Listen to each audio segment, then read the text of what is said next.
Good afternoon, everyone. I welcome all of you for this third webinar of EEE series.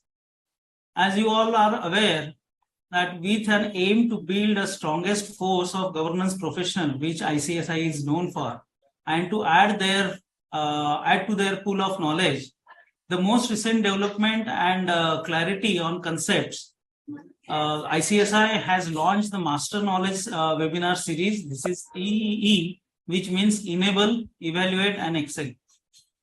This EE was launched at the 24th National Conference of Practicing Company Secretaries held on 16th and 17th of June 2023 this year at Vizag. We have already conducted two such webinars under EEE series. One was on the finer nuisances of Foreign Exchange Management Act on 8th of July 2023, and the second one was on CSR, stepping beyond rule books on 12th of July.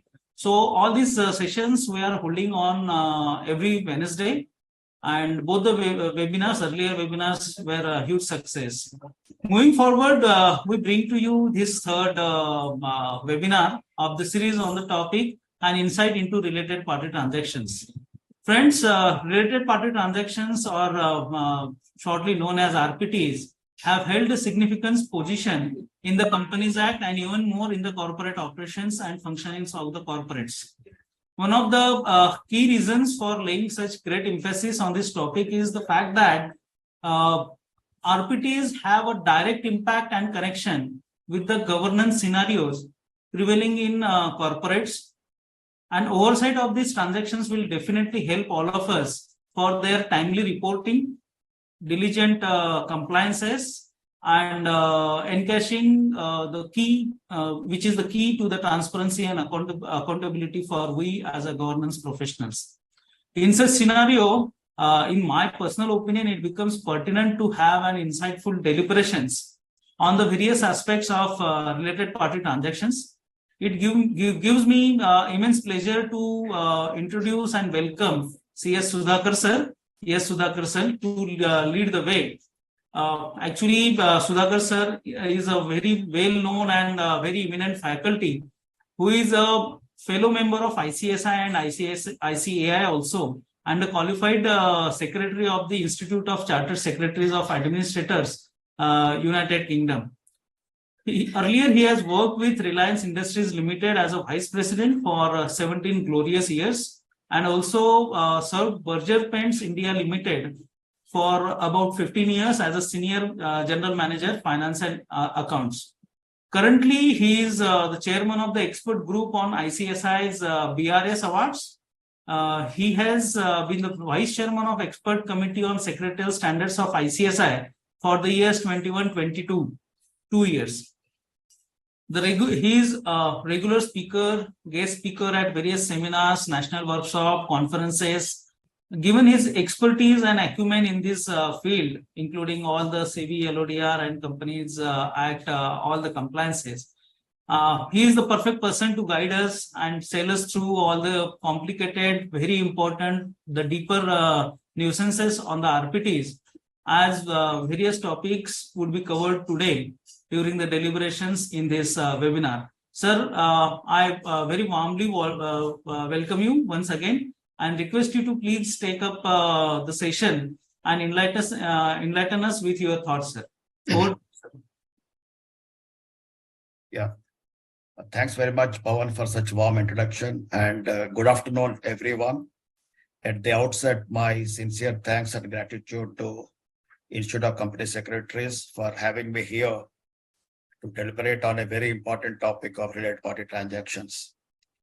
Right from 2014, I lost count on how many times I have dealt with this particular topic, in person as well as in virtual webinars also. And I used to say always, this is a kind of Nayi Naveli Dulhan. Related party transactions is like a Nayi Naveli Dulhan. And always it has its own tantrums like the new bride. Pardon my saying that, but on the lighter side, I can say that very much. It has its own intricacies, it has its own nuances. And I also take this opportunity to congratulate the Institute for organizing this master knowledge series, because which is very, very essential, especially in the passing times where the regulators have become very active and smallest of the smallest non-compliance is being dealt with very severely. Earlier, we used to say that especially the company secretaries who are handling private limited companies or closely held public companies, they were not having the kind of rigor what they're having as of now earlier.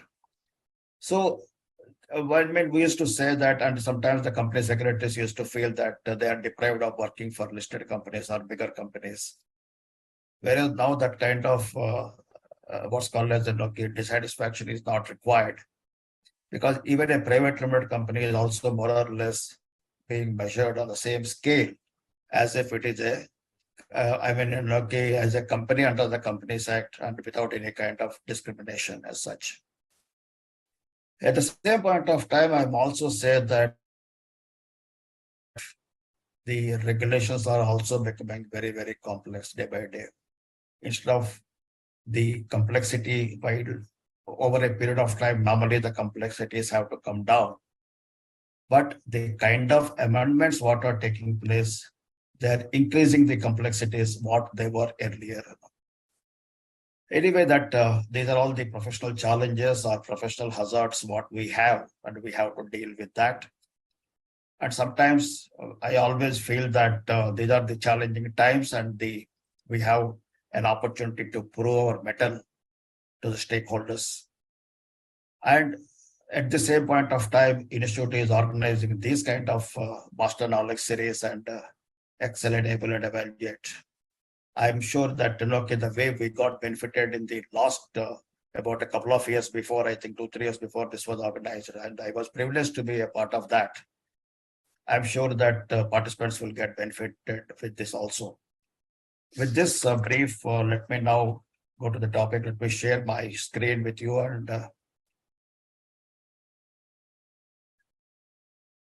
I'm sure you are able to see my screen. Yes, sir. Yes, sir. Thank you. Thank you very much. RPT and Ramayana. You might be wondering that what connection we have between these two. To start with, let me say that, in fact, we all know that Ramayana is one of the greatest, the epic, what we have. And Ramayana can be explained, the pravachan can be given on Ramayana in 1 hour also, and in 1 year also. It all depends how much deep dive you want to take into that. Same is the case with RPT.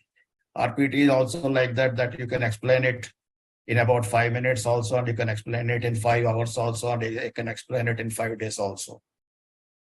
Ramayana, that as many times as you listen to that, and I have been told that almost 700 different Ramayans are available, because the authors have interpreted Ramayana in their own way and they got their interpretations published. So every Ramayana you can appreciate that how Lord Ram conducted his affairs. In that Ramayana it is there. So we have a lot of learnings in all these kind of interpretations of different Ramayans which are available. At the same kind of time, this RPT is also like that. Lot of scope is there for interpretation. And you can have n number, as I was mentioning to you, that right from 2014 to 2013, almost it is 9 years. I lost count in how many times I have dealt with this particular topic in various conferences, seminars, and conventions like that. Let me also say that last year we have revised the guidance note on related party transaction. And while we were revising that, the SSB members, we had, while discussing, we faced certain, the fundamentals were come to the discussions again. And we were wondering that after almost 8 years of implementation of section 188 or section 177, and still we are facing certain issues, the interpretational issues, the basic things which they were not amended at all, but they were there in the original shape only. That is what the beauty of related party transactions. A topic which is very close to my heart and a topic which is very complex. And what I will try to do is that I am not going into a very great legal jargons and all those things, because I'm aware of this fact that a lot of youngsters which always looks for these kind of webinars. So my endeavor is always to explain the topic in as simple a language as possible, because the company secretaries of the listed companies, anyway, they are by the experience and seniority, they already must be understood the nuances of this. But sometimes, we may have to focus more upon the budding company secretaries as well as the people who have lesser of years of experience. My endeavor is always to be a kind of a reference material, and the institute has of late has also taken this, that they have combined into one library kind of thing for reference material is available. This is what I have been told. So I'm sure that this is going to be a repository kind, and this particular presentation will also be a part of that repository and will be useful for reference purpose. So now let us see what is the related party transactions. As we always say that every transaction with a related party may not be a related party transaction, but every related party transaction is necessarily a transaction with a related party. To understand in a simple language, I can say that every transaction with a related party may not be a related party transaction, means that may not require the compliances under section 188. For the purpose of understanding, I can say that the transactions, related party transactions, are necessarily to be a transaction with a related party, means that A to F of subsection 188, section 188 subsection 1, we may call them as a related party transactions which require compliances under section 188. So there is a general presumption that whatever the transactions which are reflected in the financial statements, always these transactions are consummated on an arm's length basis between independent parties. You don't need to say that, because it is on the financial statements are presented in a fair and transparent manner. That itself reveals that all these transactions have taken place or consummated on an arm's length basis without it kind of giving any benefit to any particular party as such. However, this presumption may not be valid where the related party transaction relationships exist. So wherever or whenever there is a transaction with a related party, there is a scope to give benefit or undue advantage. And the same is presumed to be given unless until there is a rebuttal, unless until it is established otherwise. Transactions with related parties need not always be disadvantageous to the parties concerned, but only concern is when they are abused. In fact, let me say that when you are in a group of companies, that you may be having a lot of subsidiaries. So the transactions between the subsidiaries and the holding company or across the subsidiaries among themselves, these are not at all disadvantages. Rather, according to me, they are more advantageous because they are economical. When you as a group, when you act collectively, obviously your bargaining power will increase manifold. And that is advantageous to all the parties concerned, whether it is subsidiaries or holding company or whoever it is, joint venture companies, associates, and everyone. But where there is a related party relationship exists, since there is a scope for abusing that particular relationship, that is to be established that such abuse has not taken place. The concern arises when there is a siphoning of funds and diversion of resources of the company. If you see that overall, if at all any kind of that nonsense takes place, that might be 5 to 10% of the companies, if at all they may take place, but 90%, more than rather 90% of the companies are compliant. But having said that, you cannot simply say that all these companies are well-governed companies and all, but wherever it is so required, you need to establish also, just like an independent director is independent. He has to always establish that his independence is not compromised. Same is the case with related party transactions also.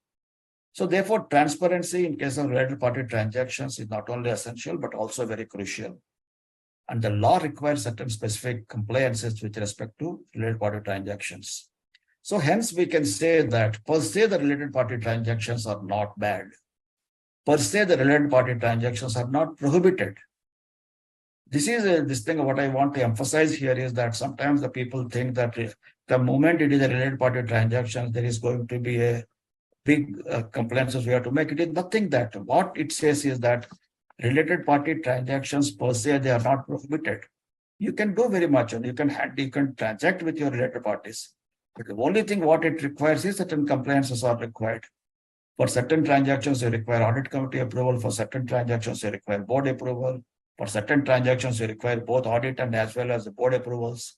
And sometimes when that triggers the limits are triggered, that point of time, you may have to go to the shareholders also. And all these approvals are prior approvals. Earlier, there used to be a kind of confusion whether it is a prior approval or a post-fact approval can be taken and all. But to a large extent now, all these approvals are prior approvals only. So considering the sensitivity connected with the related party transactions and to develop the legal fabric, both Companies Act 2013 as well as the SEBI Listing Regulations 2015 stipulated various stringent compliances and disclosures. And as far as the SEBI listing regulations are concerned, lot of changes have taken place, which some of them have come into effect from 1st April 2022, and the remaining have come from effective from 1st April 2023. So now more or less all the amendments, whatever are there to the SEBI listing regulations, they're all in force by now. Let us see what are the types of related party transactions. The transactions with related party may be with respect to purchase or sale of goods, selling or buying of property, leasing of property, availing or rendering of services. So it is rendering of services, not supply of services. That is, there is a slight difference between these two. So financial transactions such as granting of loans or providing of security or guarantees, subscribing to securities, appointment of related party to any office, whether as a director or otherwise, for underwriting the subscription of shares, etc. These are all the various transactions which you can enter into with related parties. Certain transactions may trigger 188 and all the transactions necessarily trigger 177 compliances. Apart from the above, there are certain other transactions out there which may be also with the related parties only, like issuance of securities by way of rights issue, bonus issue, preferential issue or private placement, buyback of securities, declaration of dividend, appointment of related parties or their relatives as managerial personnel, acceptance of fixed deposits, several such other corporate actions. So wherever the corporate actions takes place, which are across the company, that point of time that compliances with 188 may not be required. Say, for example, there is a rights issue or a bonus issue is there. For this rights issue, bonus issue, that private placement and all these things, 188 may not get triggered. Same as the case with the declaration of dividend. And SEBI, of course, earlier this was a call which was taken by the industry, but now SEBI has in the listing regulations very well covered this, that all these transactions are exempted transactions. No specific approvals are required for this, apart from whatever the sections compliance, the respective section compliances are there. Now, another important thing, as we know that the duties of directors are there under section 166, there are two duties, especially a director who is a related party, inter alia has to follow the following duties as prescribed. One is, he shall not involve in a situation in which he may have a direct or indirect interest that conflicts or possibly may conflict with the interest of the company. So wherever a director, because he is a related party transaction, he is a related party to the company. And whenever he is entering into any kind of transaction or wherever he is interested and that particular entity is entering into a transaction with the company, so he should ensure that that whatever the conflict of interest is there, that is to be appropriately taken care of. And he should not get into that kind of a situation where the conflict of interest is there to the extent possible. A director of a company shall not achieve or attempt to achieve any undue gain or advantage either to himself or to his relatives, partners, associates. That means at the cost of the shareholders, at the cost of the stakeholders of the company, he should not get any kind of benefit either for himself or for any of the people in whom he is having any kind of interest. So it is very important for the directors, they should exercise due diligence before approving any kind of related party transactions. And also it is the responsibility of other directors and the KMPs to ensure that if any director's conflict of interest is there, that is properly addressed too. So what are the provisions applicable for related party transactions? Of course, if your company is a listed company, then of course SEBI regulations come into picture. Otherwise, If it is a non-listed, unlisted company, only Companies Act 2013 is applicable, which is applicable to both public as well as private companies also. So now, as I was mentioning that if you see the Companies Act 2013, to a large extent, private companies are more or less at par with the public companies. And if the company is a listed company, then Regulation 23 compliances are required. And of course, apart from that thing, the disclosures are required as far as the accounting standards are concerned. Now, how to determine a related party transaction? To determine that whether a related party transaction or not, there are three checks are to be made primarily. This is what, as a company secretary, I have to do it.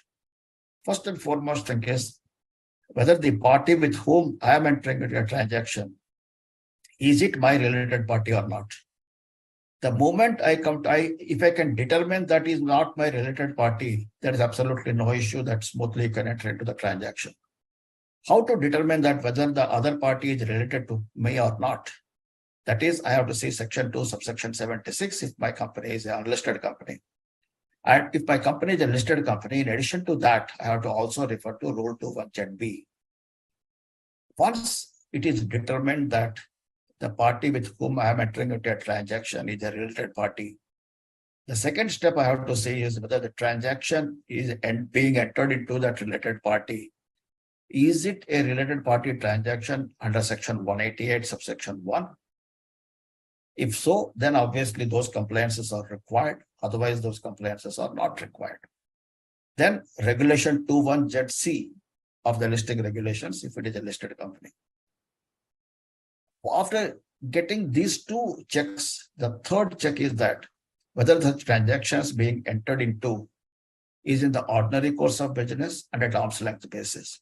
Because this is an exemption given, very generous exemption according to me. It is given under section 188 that the transactions what you are entering into, if they're in the ordinary course of business and at an arm's length, then section 188 is not applicable.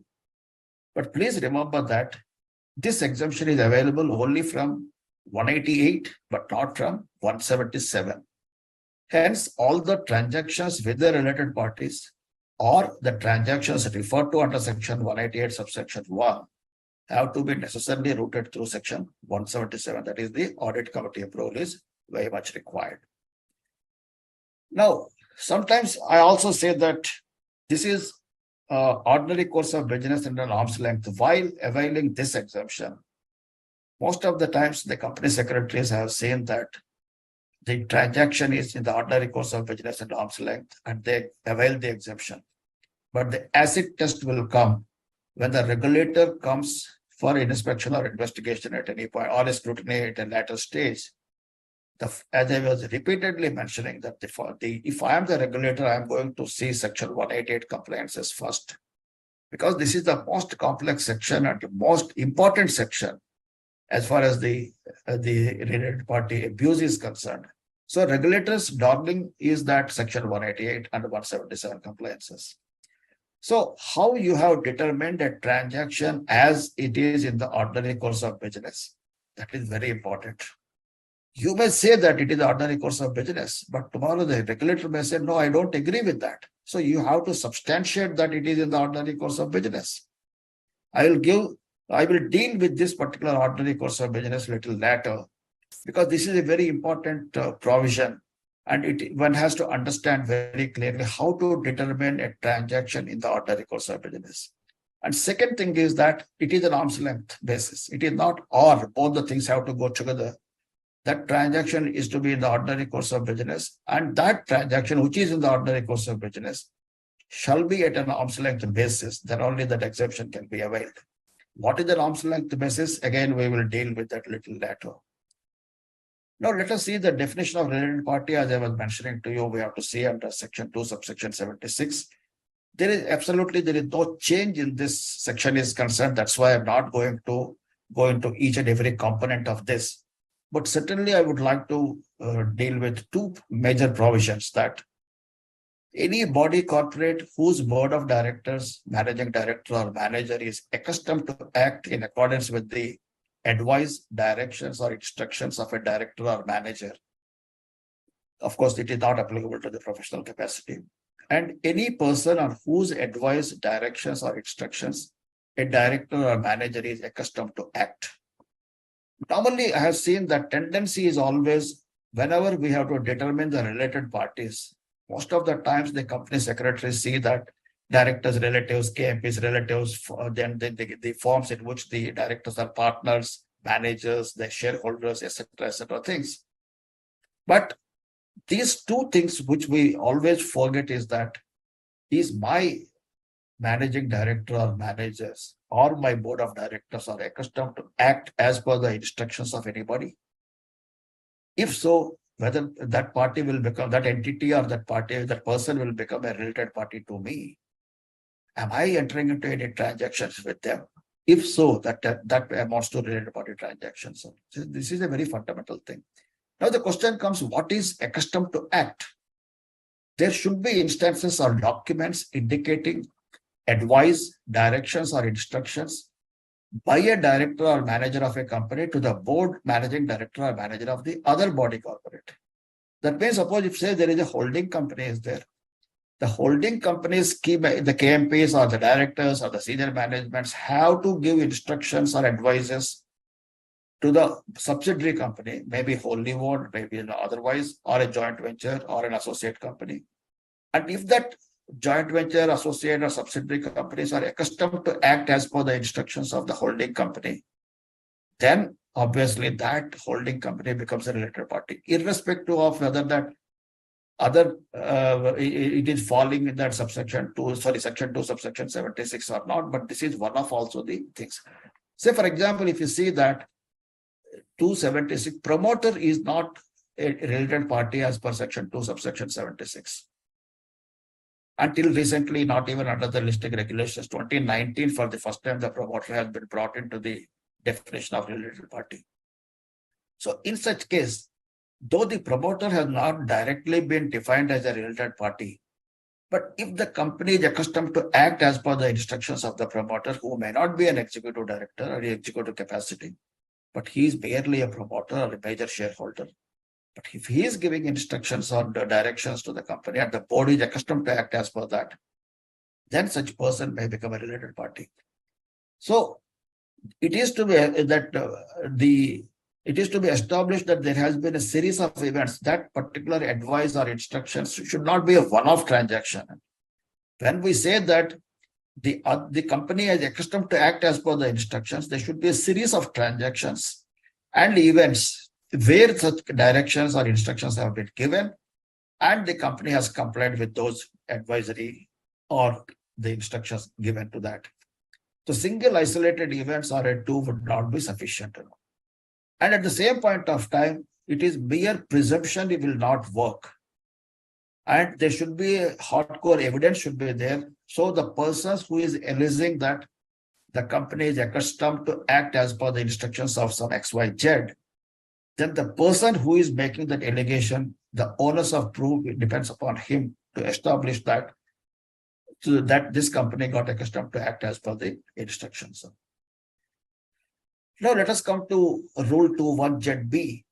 This particular thing that if you see, it's that simple language, the listing regulation says that any related party which is defined under section 2, subsection 76 of the Companies Act 2013, and if such entity is also a related party under the accounting standards like Ind AS 18 and the AS 18 and Ind AS 24. Earlier, these were the definition of related parties. That means over and above the Companies Act definition, that if the related party is covered under the accounting standards, those are the related parties as far as the listing regulations are concerned. As I was mentioning that in neither of this, clearly promoter is not covered. Again, accounting standards may be exercising significant control and all those things. That is an indirect way of covering, but direct way of covering is not there. So April 1st, 2019, for the first time it has been brought into that any person or entity belonging to the promoter or promoter group of the listed entity and holding 20% or more of the shareholding in the listed entity shall be deemed to be a related party. Here also, what it says is, if you see the wording, it is promoter or promoter group of the listed entity. Any person belongs to or entity belongs to. That means what it is not the group entirely holding 20%, but it is to be on the individual basis only. But so very rarely that any person or entity belongs to the promoter group holding 20% or more. So this has not cut much ice as far as the amendment is concerned. Now, effective 1st April 2022, this has been further amended. Now it says that any person or entity forming a part of the promoter or promoter group of the listed entity, that means irrespective of the holding, even if an entity or a person's name is there as a part of promoter or promoter group disclosure to the stock exchanges, even if they're holding nil shares, but still they are related parties.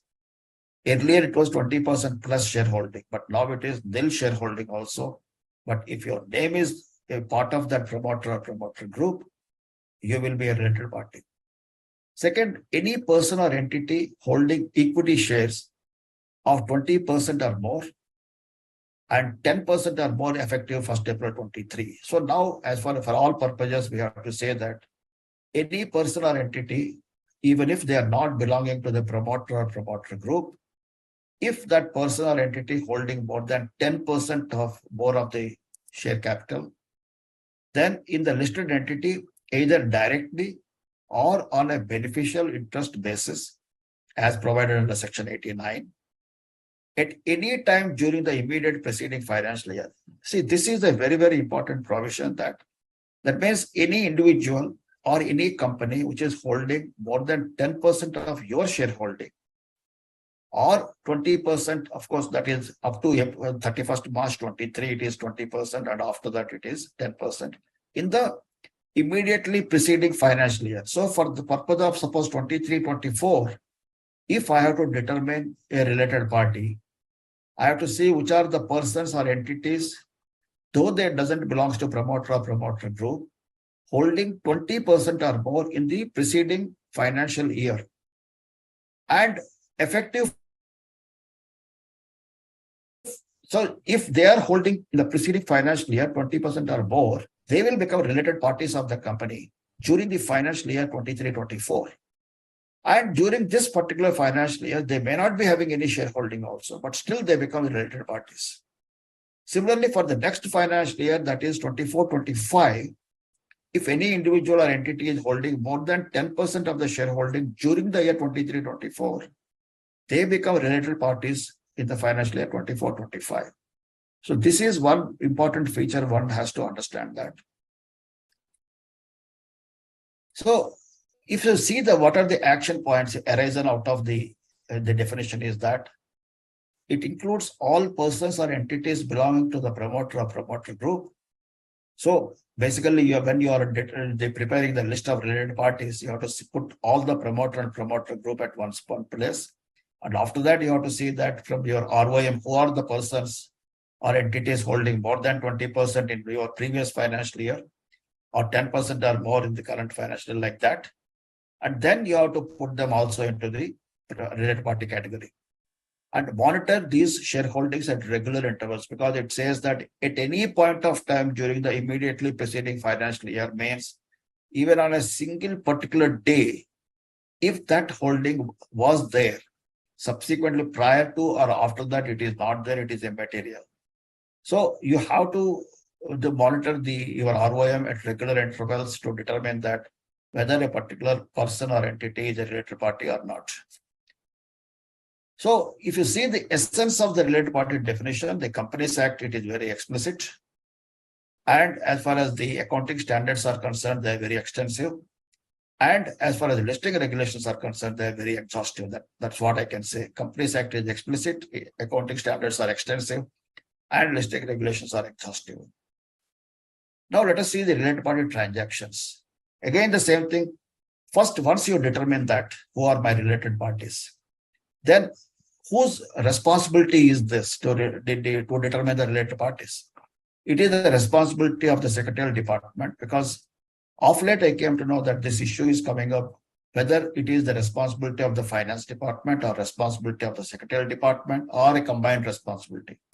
So according to me, determination of related parties, it is primarily the responsibility of the Secretarial Department, because the amount of information what is available with them based on that only applying to the sections, they can determine the list of related parties, which is to be given to the Finance and Accounts Department.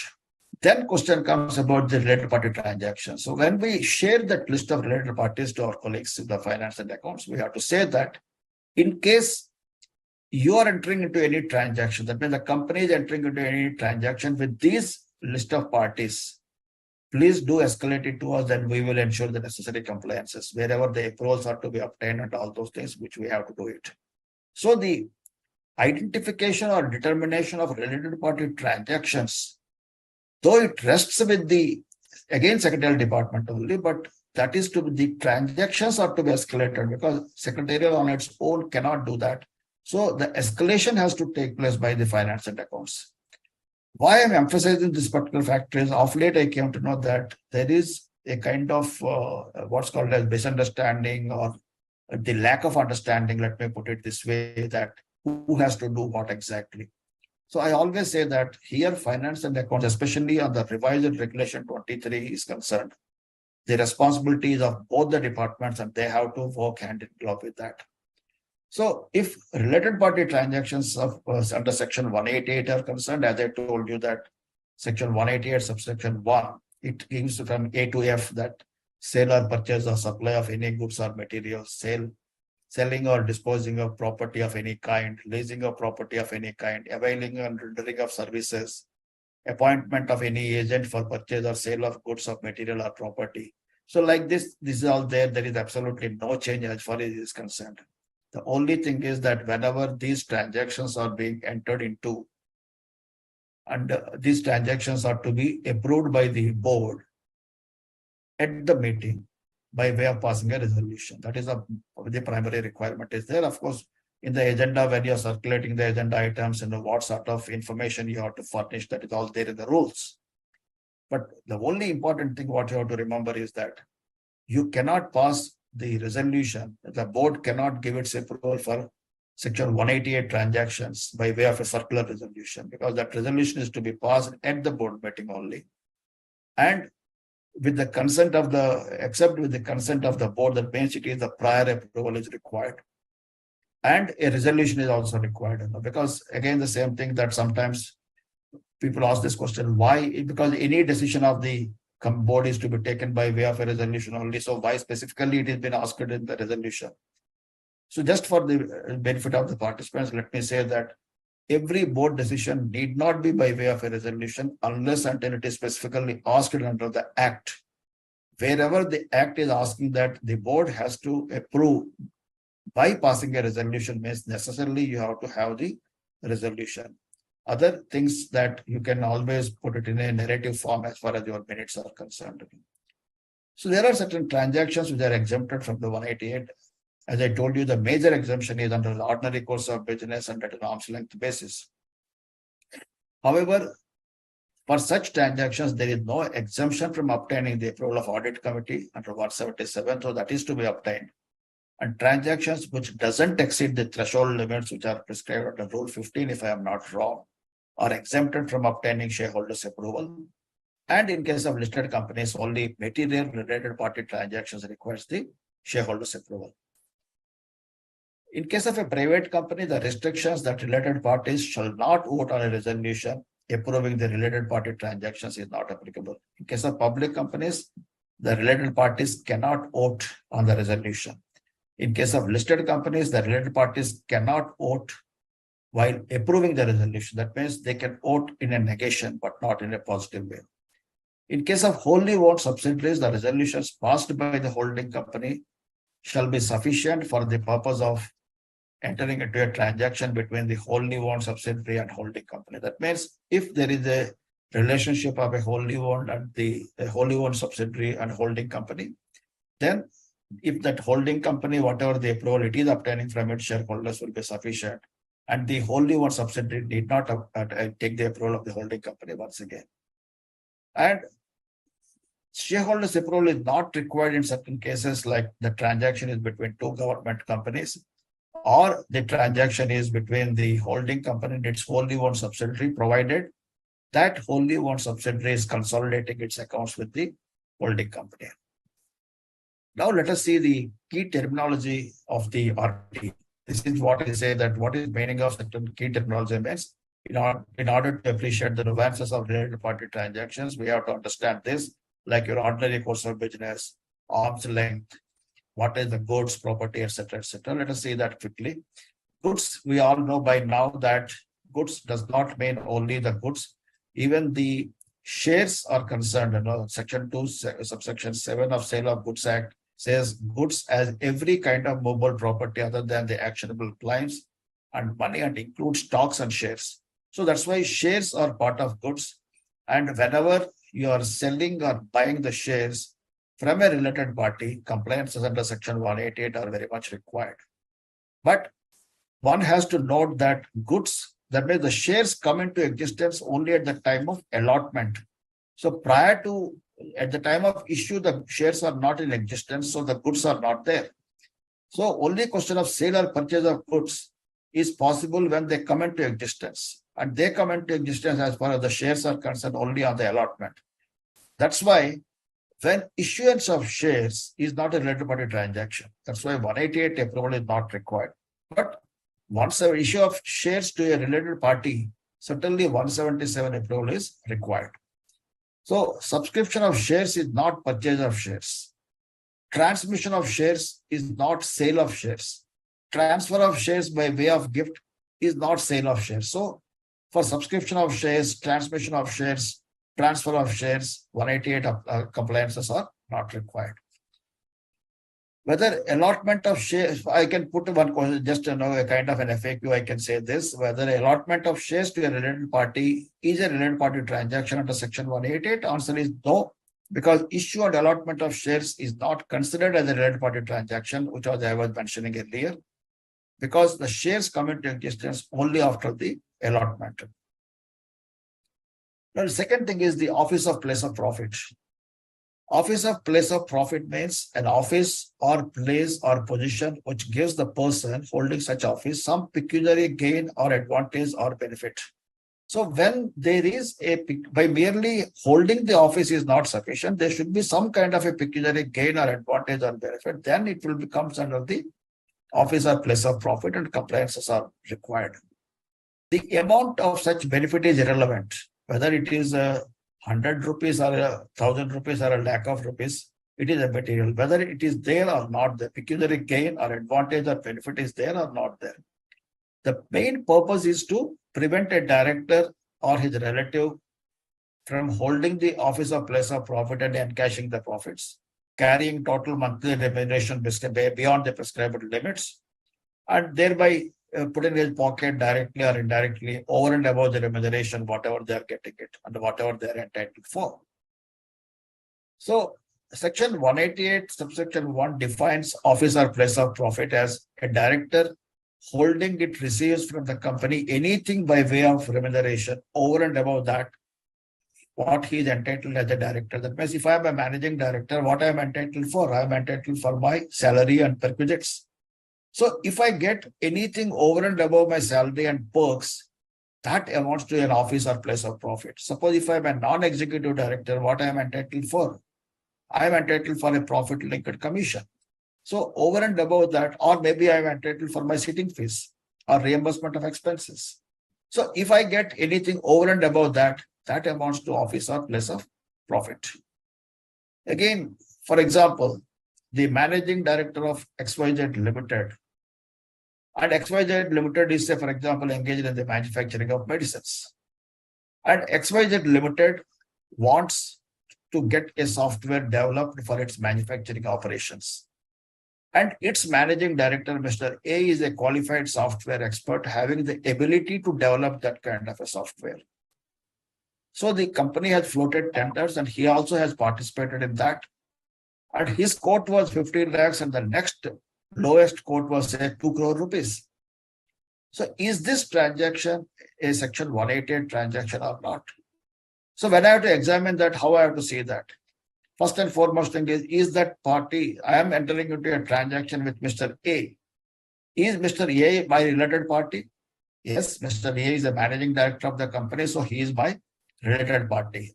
So second thing is, Second acid test, what I have to put it is it an officer place of profit?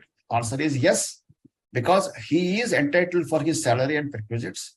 Now, what happened is he is rendering some service, which is not a part of his okay, that day-to-day things or which an agreement was entered into. Over and above what he is supposed to do, he is now rendering a separate service as such to the company, for which he is getting a kind of a what's called as a consideration over and above what he was entitled for as a managing director.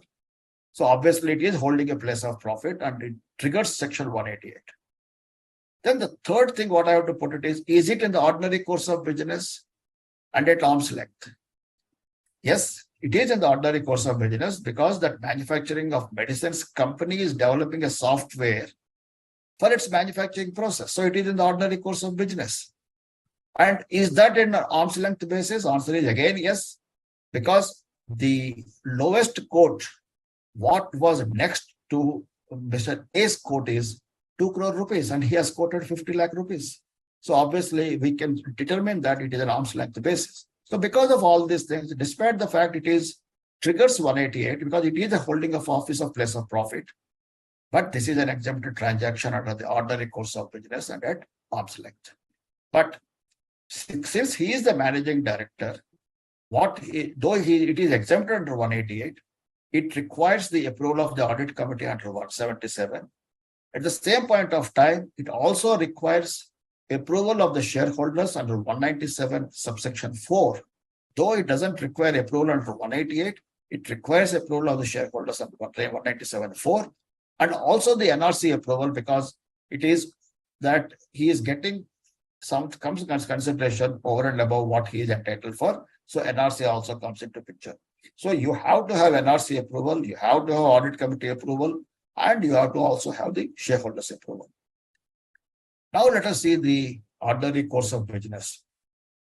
And this is a very important thing, that because most of the times we take that it is in the ordinary course of business. But what is ordinary course of, how you are determining that? To say a transaction in the ordinary course of business is very subjective. It is judgmental. It can vary on case-to-case basis, giving consideration to the nature of business and objects of the entity.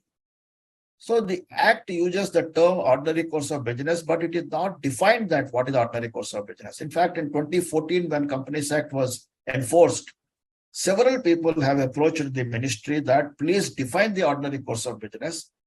Thank God that I said this several times, that ministry hasn't got tempted to define the ordinary course of business, because you can determine what is the ordinary course of business for you. The moment somebody else is defining that, then you have to play in the four walls only. That would have restricted you from getting this exemption. But as I was telling, that the good sense prevailed, that ministry has not defined the ordinary course of business and left it to the companies. So it is a great responsibility on the company secretaries to determine what is the ordinary course of business. And maybe sometimes in the related party transaction policy, that who will determine the ordinary course of business? It is basically the audit committee which has to do that, for which the guidelines are to be provided under the related party transaction policy. So now I will give an example of how to determine an ordinary course of business. Say, for example, to understand that, I will give an example. Several times I give an example of my own company. I used to say that Reliance Industries Limited, because for the easy purpose of understanding, and for me also it is easy to explain. Say, for example, Reliance is purchasing a chunk of land from a related party near to its refinery at Jamnagar. And this related party, is it a related party transaction? Answer is yes, because I am purchasing a property, right? And this property is being purchased from a related party. Now the question comes, is that land what I am purchasing? And is it in the ordinary course of business? Can I simply say yes or no? I cannot. That is what I say most of the times whenever I ask this question in the physical meetings. Is it in the ordinary course of business? Some people say no, because its main manufacturing is refinery. It is so it has to refine the crude oil. It is not to purchase the land. So they say no, but some people say yes. The company requires some land to take care of the business and all. But question is, when you are determining it is in the ordinary course of business or not, You have to see that what is the purpose for which I am purchasing that land. That is more important. So when I'm purchasing the land, suppose if I am purchasing it for construction of houses, the staff quarters, so that whoever are the people working in the refinery, they can stay within the township itself. So to construct the staff quarters and give it to the employees to stay there. Is it my ordinary course of business? Answer is yes, because it is for furtherance of my business activities. I need to give to my employees because they cannot stay at far off places and come to the works every day. So it is beneficial for them as well as to the company that they stay near to the refinery. So for that, I need to develop the staff quarters for which I am purchasing the land. Yes, it is in the ordinary course of business. Second, again, in another instance, I am not providing the staff quarters, but again, I am purchasing the land. And this time, that land, what I am purchasing, again, I am constructing the houses there.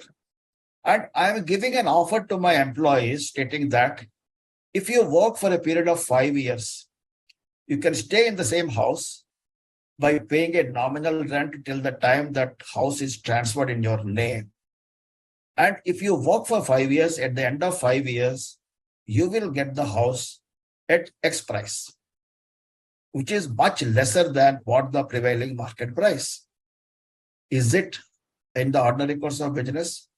Again, answer is yes, because here what I am doing is just like employee stock options. I am giving a benefit to my employees. I am giving something to some kind of a benefit to them if they work with me for a particular period of time, because I need that kind of a continuity and consistency in my employment. So I'm giving an offer to them. This is again furtherance of my business. So I can always justify that it is in the ordinary course of business. The third situation is that, again, same thing. I am neither providing a staff quarters nor offering it to my employees, but I have purchased a land, constructed houses, and I am asking that anybody and everybody can purchase the houses. Is it in the ordinary course of business? Answer is no, because it is not in furtherance of my business. It is a separate business altogether, as if I am going to enter into a, like a builder. I am purchasing the land, I am constructing the houses. Anybody and everybody can buy it from me. So it is not in the ordinary course of business. So the three examples what I have given, this is how we have to examine that. Is it the particular activity what I am doing it? What is the purpose of that? Whether it is purchase, sale, anything. What is the purpose? Is that particular purpose is for furtherance of my business? If it is yes, I can jolly well say that it is in the ordinary course of business. Similarly, if a manufacturing company is acquiring another for the purpose of its diversification, it decides to acquire another company. Say, for example, a paint manufacturing company is acquiring another paint manufacturing company from a related party. Now, is that a related party transaction? Again, answer is yes. It is a related party transaction because you are acquiring a paint manufacturing company from another person who is related to you. Is it in the ordinary course of business? Again, my answer is yes, because it is for furtherance of my business. Instead of when I'm going to expand my activities, when I'm acquiring another company which is into the same line of business, I can always say for furtherance of business, I am acquiring this company. Instead of setting up a greenfield venture, I am acquiring a ready-made company which is available for sale. Even if it is from a related party, of course, it should be an arm's length basis. That is a different thing. But what here we are trying to do is determination of ordinary course of business.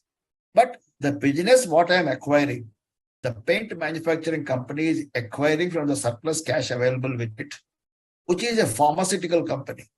Is it in the ordinary course of business? Answer is no. If that acquisition is from a related party, you have to comply with all the procedural rigmaroles because it is not for furtherance of my business, because it is altogether a new business. So you have to you can do it by all means, but you have to comply with whatever the requirements are there. This is how you have to see the ordinary course of business. So further to just give some more the add-ons to that is, if whenever I have to determine what is the ordinary course of business, whatever I have explained, the fundamental thing is if it is for furtherance of my business, I can definitely say that. In addition to that, there may be certain other parameters which may also be helpful to you. whether the activity is covered in the objects clause of memorandum, whether the activity is for furtherance of my business, whether that activity is a regular transaction or a one-off transaction, whether the transactions are common in that particular industry, whether the revenue generated is shown as a business income, the financial scale of activity with regard to the operations of business. If it is a minuscule activity, I may not be able to say in the ordinary course of business. Revenue generated by the activity, that is also equally important. If it is 1% of my revenue generating, then I say it is my ordinary course of business, nobody will accept to that. Then what are the resources I am committing to that particular activity? So these are all certain parameters based on which will help you to determine what is my ordinary course of business.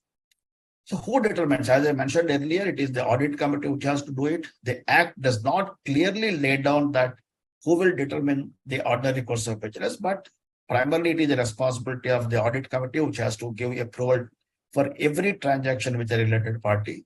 And the audit committee may decide whether a particular transaction is in the ordinary course of business, and such decision will be based on the policy on transactions with related parties. This is what I told you. The board has to give guidance to the audit committee how to determine the ordinary course of business in the policy on related party transactions. Now, what is arm's length transaction? By definition, it is also, of course, defined under Section 188, a transaction between two related parties that is conducted as if they were unrelated so that there is no conflict of interest. The term arm's length basis means a bundle of terms and conditions, including price and not the price alone, in isolation of other terms and conditions. Most of the times, what we think that is arm's length transaction means people say that it is arm's length pricing. It is not pricing, it is the bundle of terms of transactions. Let us see again this one also, how it comes to. So, explanation to subsection 1 of section 188 defines the term arm's length transaction as a transaction between two related parties that is conducted as if they were unrelated so that there is no conflict of interest. So that means the transaction should be above the board. It should be, the transparency should be there. These are the two primary requirements for that. So as I mentioned to you, price is just one of the components of the terms of dealing with the other party. There are several other terms which may be there. So the entire bundle of terms and conditions. Say, for example, I am dealing with a related party for purchase of certain goods. Mr. A is my related party and Mr. B is not related to me. And B is supplying that 100 rupees a kilo to me, just for the sake of understanding. I'm saying 100 rupees per kilo. Whereas A is giving me at 85 rupees a kilo. Can I say that arm's length, is this transaction at arm's length basis?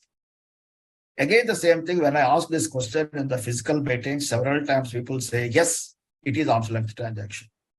I say, why? Because they say it is 85 rupees vis-a-vis 100 rupees. That is not the case. Suppose if the price is not the only determining factor, apart from that thing, what is the credit period? To Mr. A, I am giving a 6 months credit, and Mr. B, I am giving only 1 week credit. Is it okay? Answer is no. At the same point of time, Mr. A can deliver the goods what I have ordered to him. Maybe after, say, for example, within 2 months, he can supply to me. Whereas Mr. B has to supply to me within a week. Is it okay?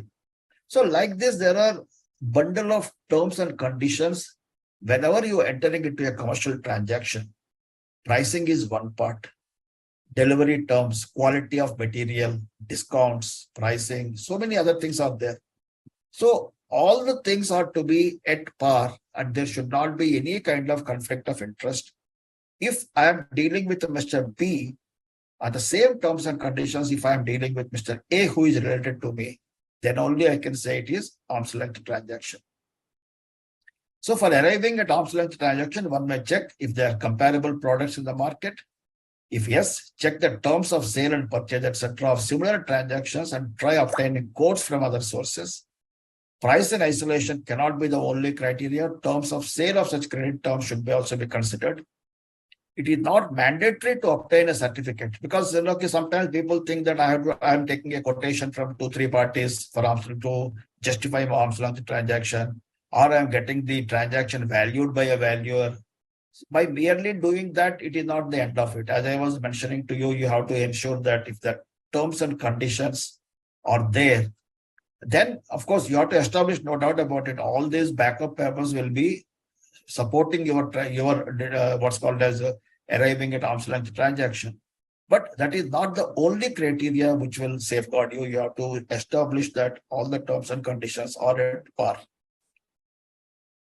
So these are certain methods which are based on the transfer pricing guidelines. These are certain methods of determining the valuation as far as arm's length pricing is concerned. Now let us come to the RPT under the listing regulations. So far what we have seen is the related party transactions under Companies Act. At the same point of time, we have also seen certain key terminology as far as the related party transactions are concerned, which is equally important. Now let us see that the definition of related party under the listing regulations. So Rule 21Z(c), it defines the related party transaction. Earlier that the definition was like a related party transaction is a transfer of resources, services or obligations between a company and a related party, regardless of whether a price is charged or not. So this is a very exhaustive definition by itself, because it says that a related party transaction is transfer of resources. What is the resource? It is a very wide term. So transfer of resources is a related party transaction. Then services. Again, what is services? More or less, you can bring everything and anything also into services. It is not clearly defined in the listing regulations or in the Companies Act. So you have to fall back upon the nearest definition available with you. Then comes about the obligation. What is an obligation? That is also again which is not defined anywhere as such. And over and above all these things, when transfer of all these things, regardless of whether a price is charged or not. So that means pricing is not at all a criteria for arriving at a related party transaction or not, because sometimes it may so happen without even paying for the service or for the product, still you can give a lot of benefit to the other party. I used to give an example always that suppose if somebody is rendering some service, say for example, a company like, again, I take my own company's example, Reliance Industries, and he's not charging me anything for that. Is it a related party transaction or not? It is a related party transaction, provided the other person is related to me and falling in the definitions. So, but I'm not paying anything. He is not charging anything to me. Then why it is to be the compliances are required? Because the moment he is making a supply to me, he will put in his profile that he is a supplier to Reliance Industries Limited. That itself will give him an extra mileage. That itself will give him a great benefit as far as his business or his profession is concerned. That's why in the listing regulations, very aptly, they have brought this concept of whether the price is charged or not. A transaction shall be construed to include a single transaction or a group of transactions in a contract, and very wide scope as far as the Companies Act is concerned. Now, this particular definition has undergone an amendment which came into effect from 1st April 2022. And again, part of this has come into force from 1st April 2023. Now we are in July 23. So the entire amendment to related party transaction came into force now for this financial year 23-24. So what is the new amendments which have concerned? Let us see that. Related party transaction means involving a transfer of resources, services, or obligations. There is no change up to here between a listed entity or any of its subsidiaries on one hand, and a related party of the listed entity or any of its subsidiaries on the other hand. So this is a very enlarged definition. It is covering both the listed entity and its subsidiaries on one side, and on the other side, the related party of the listed entity as well as of the related party of its subsidiaries on the other hand. That means if listed entity is dealing with the related party of its subsidiaries, it is a related party transaction, which was not so earlier. Similarly, if the subsidiaries are dealing with the related parties of the listed entity, again, it is a related party transaction. So the scope is very wide. In addition to that, effective April 23, a new definition has, new amendment has also come into force that stating a listed entity or any of its subsidiaries on one hand and any other person or entity on the other hand. That means that any other person or entity, they are not related to neither to the listed entity nor to the subsidiary. Okay. That means listed entity or its subsidiaries are entering into a transaction with any other person or entity, despite the fact they are not related, but the purpose and effect of that particular transaction is to benefit a related party of the listed entity or any of its subsidiaries. That means if I am entering into a transaction with an entity or a person, and the purpose is, and the purpose and effect of that particular transaction is to give a benefit to my related party, that means to the related party of the listed entity or to the related parties of any of its subsidiaries. This is a very, in fact, that it's not that simple to understand that by which kind of transactions are there like this, because all the transactions so far we have seen is purchase, sale, rendering, availing services, sale of property, purchase of property, blah, blah, blah, blah, things are there. These are the transactions which are visible and which we enter into directly between two parties. The transactions are taking place. Whereas here it is that in the new amendment, what is happening is you are entering into a transaction with somebody. The purpose and effect of that transaction is to benefit somebody else.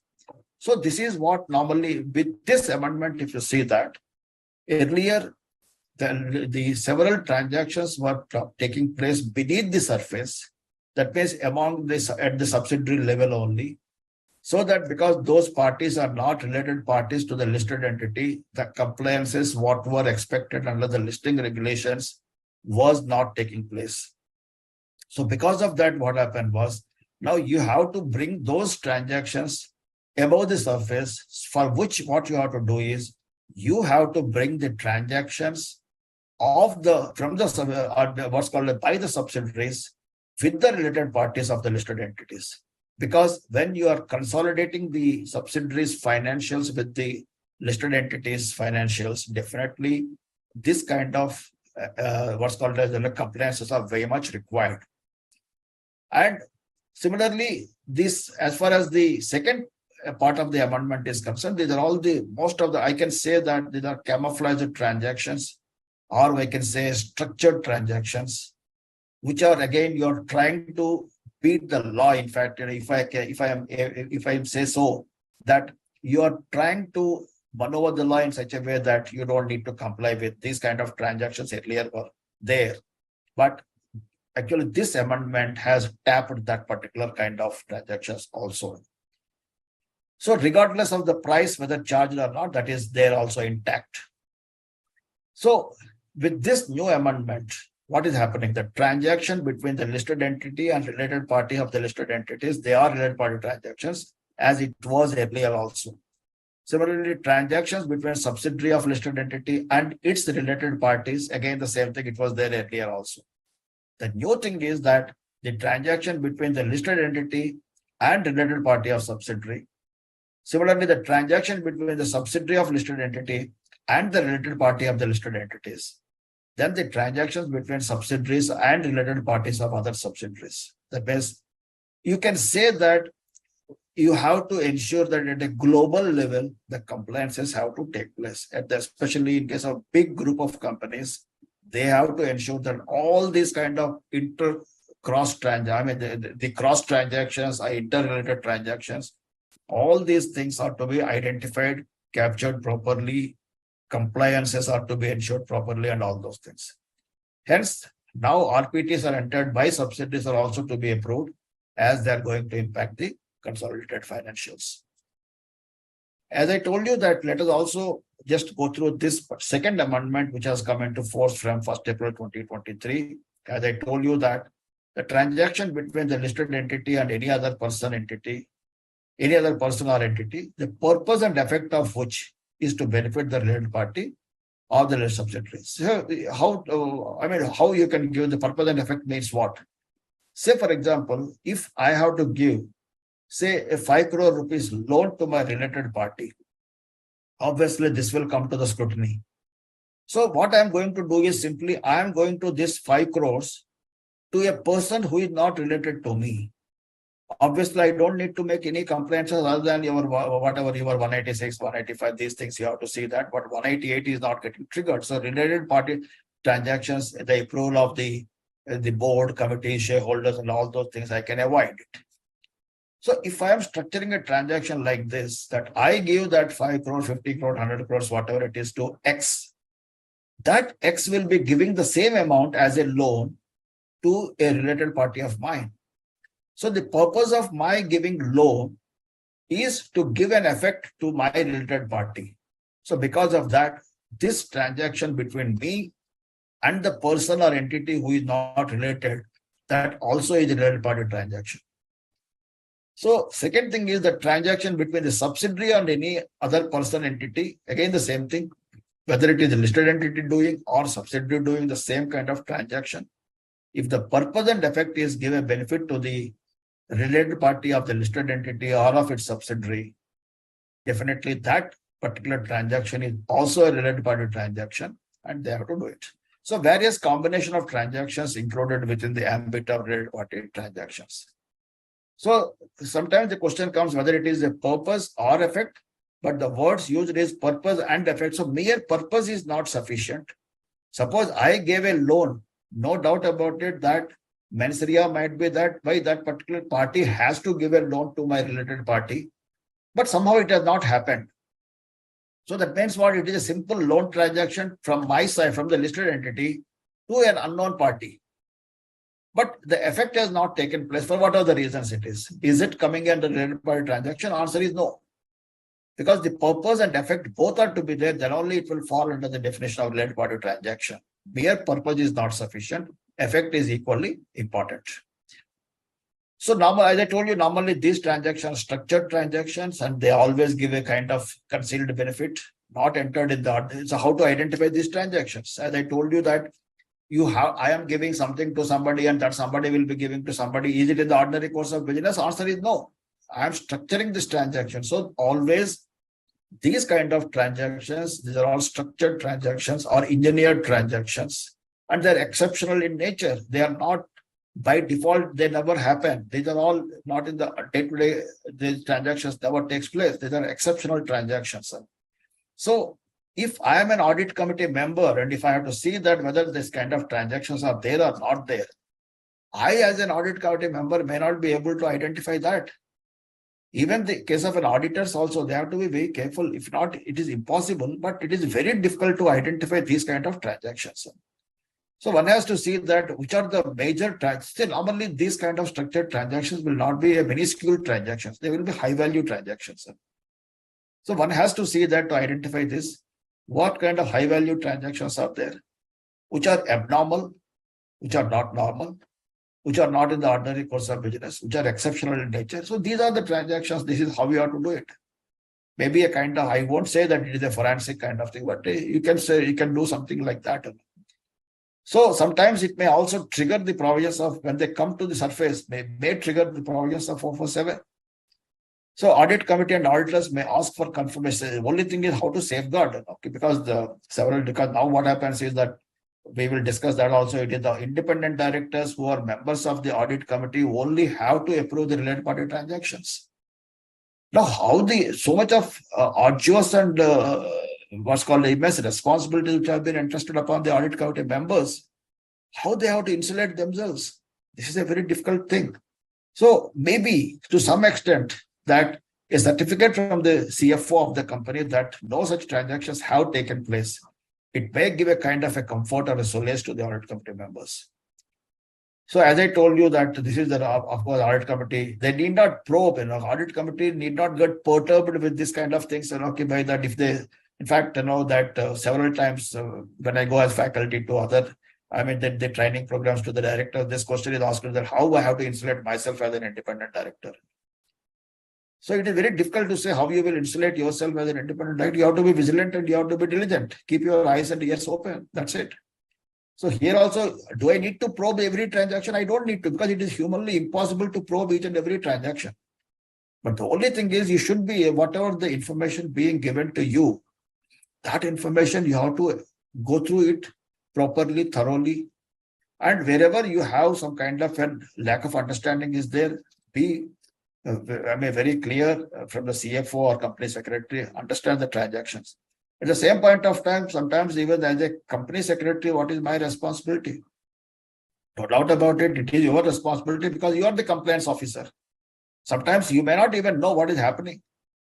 So you have to, what's called as, that sometimes we have to, what called sensitize the CFO, CEOs, board, as far as the compliance part is concerned. Sometimes it may so happen that it is very easy to say, but it is very difficult to implement. That is what people say. But no doubt about it, a time has come that recently in one of the training program which I was giving to a board, I said the same thing, that a time has come now, neither the company secretary, nor the CFO, nor the CEO, nor the board in isolation, they can ensure the compliances. They have to put their heads and hands together and have to collectively to operate to ensure the compliances, especially as far as RPTs are concerned. And same is the case with the insider trading regulations are concerned. Company secretary, though he is the compliance officer, he himself cannot do in isolation. He cannot ensure the compliances. That is what a conclusion I come to. Now, if I see the action points, just to summarize the whole thing, procure the list of related parties from every subsidiary and identifying the ongoing transactions of the listed entity with the related party of such subsidiaries. Of course, these action points were there in the 1st April 22 itself, and maybe some transactions on 1st April 23 also. But one thing is definitely clear, even for the future also, related party lists are to be prepared at the global level, means at the holding company level. What its related parties, its subsidiaries related parties. And similarly, because every related party is a related party to others also, and all those things. So one has to be very clear that sharing of information as far as the relationships are concerned between each other is very, very important. Then furnish the list of related parties of the listed entity to every subsidiary and procure the information of the ongoing transactions. Another important thing is, suppose some of the ongoing transactions, because of the change in definition, certain transactions which were not material related party transactions earlier, and now they might have become material related party transactions, because earlier it was 10% of consolidated turnover, whereas now it is 1,000 crores, whichever is lower. So you have to be very careful. So you have to see that which are the transactions, which are ongoing basis, the transactions are there. Though for the past, they may not require certain approvals, but for the future, they do require those approvals. That you have to ensure it. Procure the information about the nature and quantum of transactions of the subsidiaries with its related parties. And as I told you, that a closer coordination between the financial controllers, legal, secretarial teams, and business teams of listed entities and subsidiaries shall be ensured. These are all the exempted transactions under listing regulations, that payment of dividends, subdivision of consolidation of securities, issuance of securities by way of rights or bonus, buyback of securities, acceptance of fixed deposits by banks or non-banking finance companies at the terms uniformly applicable and offered to all the shareholders public. However, it is subjective to disclosure of the same along with the disclosure part related party transactions, which we have to do it every month under Regulation 23, Sub-Regulation 9. So earlier also these transactions, we were taking these transactions as, because they're all corporate actions which are across the corporates, not for a specific but a segment of people only. But now SEBI has very clearly said that these transactions are not related party transactions.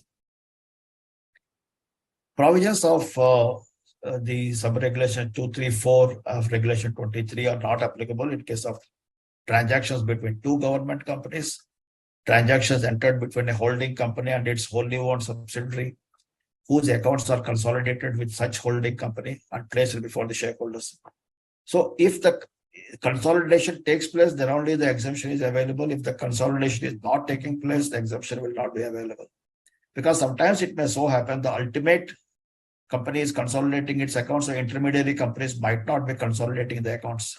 In such case, this exemption is not available. One has to be very careful when you are taking a call whether to consolidate or not to consolidate. The exemption has now been extended to a transaction between two wholly owned subsidiaries also. because the transactions entered into between two wholly owned subsidiaries of the listed holding company. But again, the same thing, accounts are to be consolidated with such holding company and placed before the shareholders at the general meeting for approval. That means if I am having two wholly owned subsidiaries, if one WOS is consolidated, another one is not consolidated, then again the exemption is not available. Both wholly owned subsidiary company accounts have to consolidate with the listed entity. Then in such case, the transactions entered into between these two wholly owned subsidiaries are exempted. Now let's see that material related party transaction. So the listed entity has to formulate a policy on material related party transactions and on dealing with the related party transactions. This policy has to include clear thresholds which are to be approved by the board, and that is, this kind of policy is to be reviewed at least periodically, but at least once in 3 years. And the audit committee of a listed entity shall define what is a material modification, and it has to disclose it as a part of the policy on materiality of the related party transactions, because any kind of material modification to that material related party transactions also to be approved by the audit committee. Now, what is material related party transactions? Prior to amendment, as I mentioned earlier again, it shall be considered material if the transaction to be entered into individually or taken together with the previous transactions during a financial year, if it exceeds 10% of the annual consolidated turnover, as per the last audited financial statements, it is a material related party transaction. That means for a company like Reliance, if I have my consolidated turnover, say approximately 450,000 crores, so 10% of that, so 45,000 crores, if I exceed any transaction, that is my related party transaction earlier. Then only I have to go to the shareholders, not otherwise. Whereas now, again, it has undergone a change. Similarly, another this thing also is there, a transaction involving payments made to related parties with respect to brand usage or royalty. For that, material related party transaction parameters are different.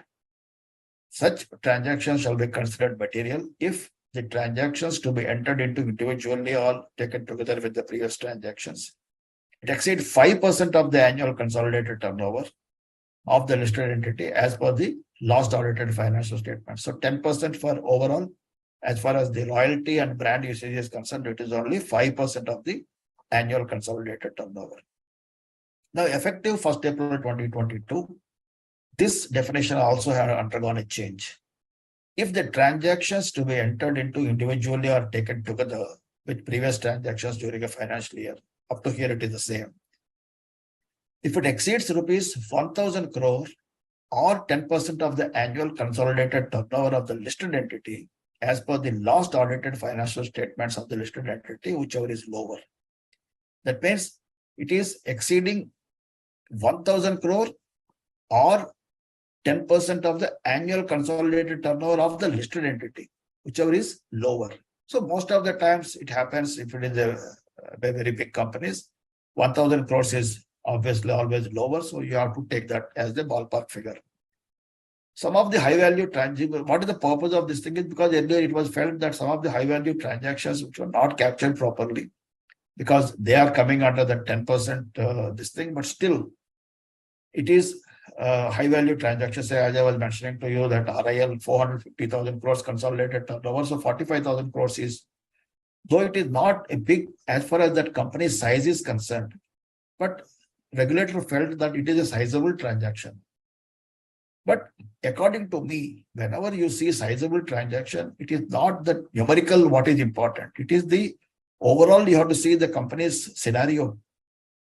That when you say that these approvals are required and all those things, when you are looking at a balance sheet of 450,000 crore consolidated turnover, and you say 1,000 crores, you go to the shareholders to the approval, it is not fair, but that is the law which we have to comply with.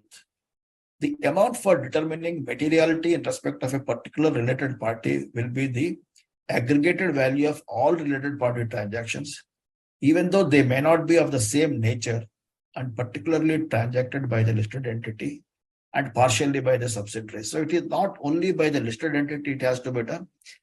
that when I'm arriving at the material related party transaction, when I'm talking about the figures, I have to take both the transactions of with that particular party, whether by myself or by my subsidiaries also. Since only the explanation is amended in the listing regulations, the amendment shall not affect the definition pertaining to brand usage or royalty payments of related parties. That means what? That 5% of consolidated turnover as far as the brand usage and royalty is concerned, that is intact. So this 1,000 crores limit is not going to come as on the way of that particular approvals for related party, the material related party definition as far as the brand usage and royalties are concerned. So under regulation 23(8), all existing material related party transactions or contracts entered into prior to the date of notification of these regulations and which may continue beyond such date shall be placed for approval of the shareholders in the first general meeting subsequent to notification of these regulations. So if I read this thing, that this was applicable on 1st December 2015 also, and this is applicable even as on 1st April 2022 also, because all the existing material related party contracts or arrangements entered into, that means under the new definition, whatever the transactions entered into prior to the date of notification of these regulations, if they are going to, and which may continue beyond that date, that means in future it is going to be there. And in future, if it is going to be there, that it requires approval of the shareholders in the first general meeting, whatever is taking place after the notification of these regulations. So hence one need to review the material related party transactions under the revised definition and ensure the necessary compliances. By now, I'm sure that all the companies have taken care of this particular aspect. Now, if I see the RPT approval mechanism, that it requires approval of the board under 188. This is applicable to both private and public companies. Then wherever the threshold limits are triggered under Rule 15, whatever they are prescribed, there actually it is 100 crores or 10% of the turnover. And approval of the shareholders, once the threshold limits are crossed, we have to take that also. Of course, the good part of it is that exemption is there, ordinary course of business arm's length. If it is there, the entire section is not applicable to you. But at the same point out, and let me clarify that the exemption from section 188 is there, but not under section 189. 189 talks about the maintenance of register for related party transactions. So that will be there definitely. So whatever the related party transactions entries are concerned into the register is concerned, that is intact. There is no exemption as far as that is concerned. At the same point of time, let me also say the exemption is only from the applicable provisions of 188, but not under 177.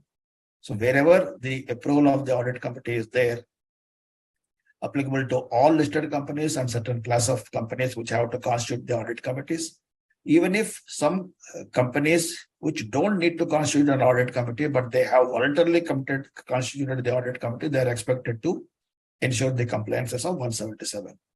So regulation 23 says that it is applicable only where the companies have listed their specified security, that is equity shares or convertible securities, into equity shares of high value listed entities. And if you see the listing regulations talks about two approvals only. One is the approval of audit committee and another one is the approval of the shareholders, where the material related party transactions or any modifications thereof are there. That means what? Listing regulations are not talking about the board approval at all. That doesn't mean you don't require the board approval, but because anyway that it is covered under 188 very amply, and listed companies have to comply with 188 as well as 23. So you have to ensure those compliances. In case any company fall into any regulated sector, in addition to the two regulations like Companies Act and SEBI listing regulations, if any other sectoral regulatory requirements are there, they have to also comply with. Approval of the board, I already said that prior consent is required, and unless they fall in the exempted category, you cannot pass this resolution by circulation. And the agenda shall disclose certain details, and the director who is interested in the transaction shall not be present at the board meeting. Several times this question comes whether he has to physically vacate the room. Yes, he has to physically vacate the room, and you may also always ask him to This is what the law says. And listing regulations have not mandated the approval of the board of directors, but that doesn't mean you will bypass the board because 188 anyway it requires so. As far as the approval of the audit committee is concerned, it is the approval what it requires. So the audit committee has to either approve it or disapprove it. All transactions with related parties require approval of the audit committee, and the approval is not restricted to only related party transactions under 188. That means any transaction with related party. Say, for example, the financial transactions or financial, they were guarantees, securities, provisions, etc. They are not covered to 188. But those transactions with related parties also require audit committee approval under 177. Though the transactions are in the ordinary course of business and arm's length, that exemption may be there under 188, but not from 177. So the approval is required.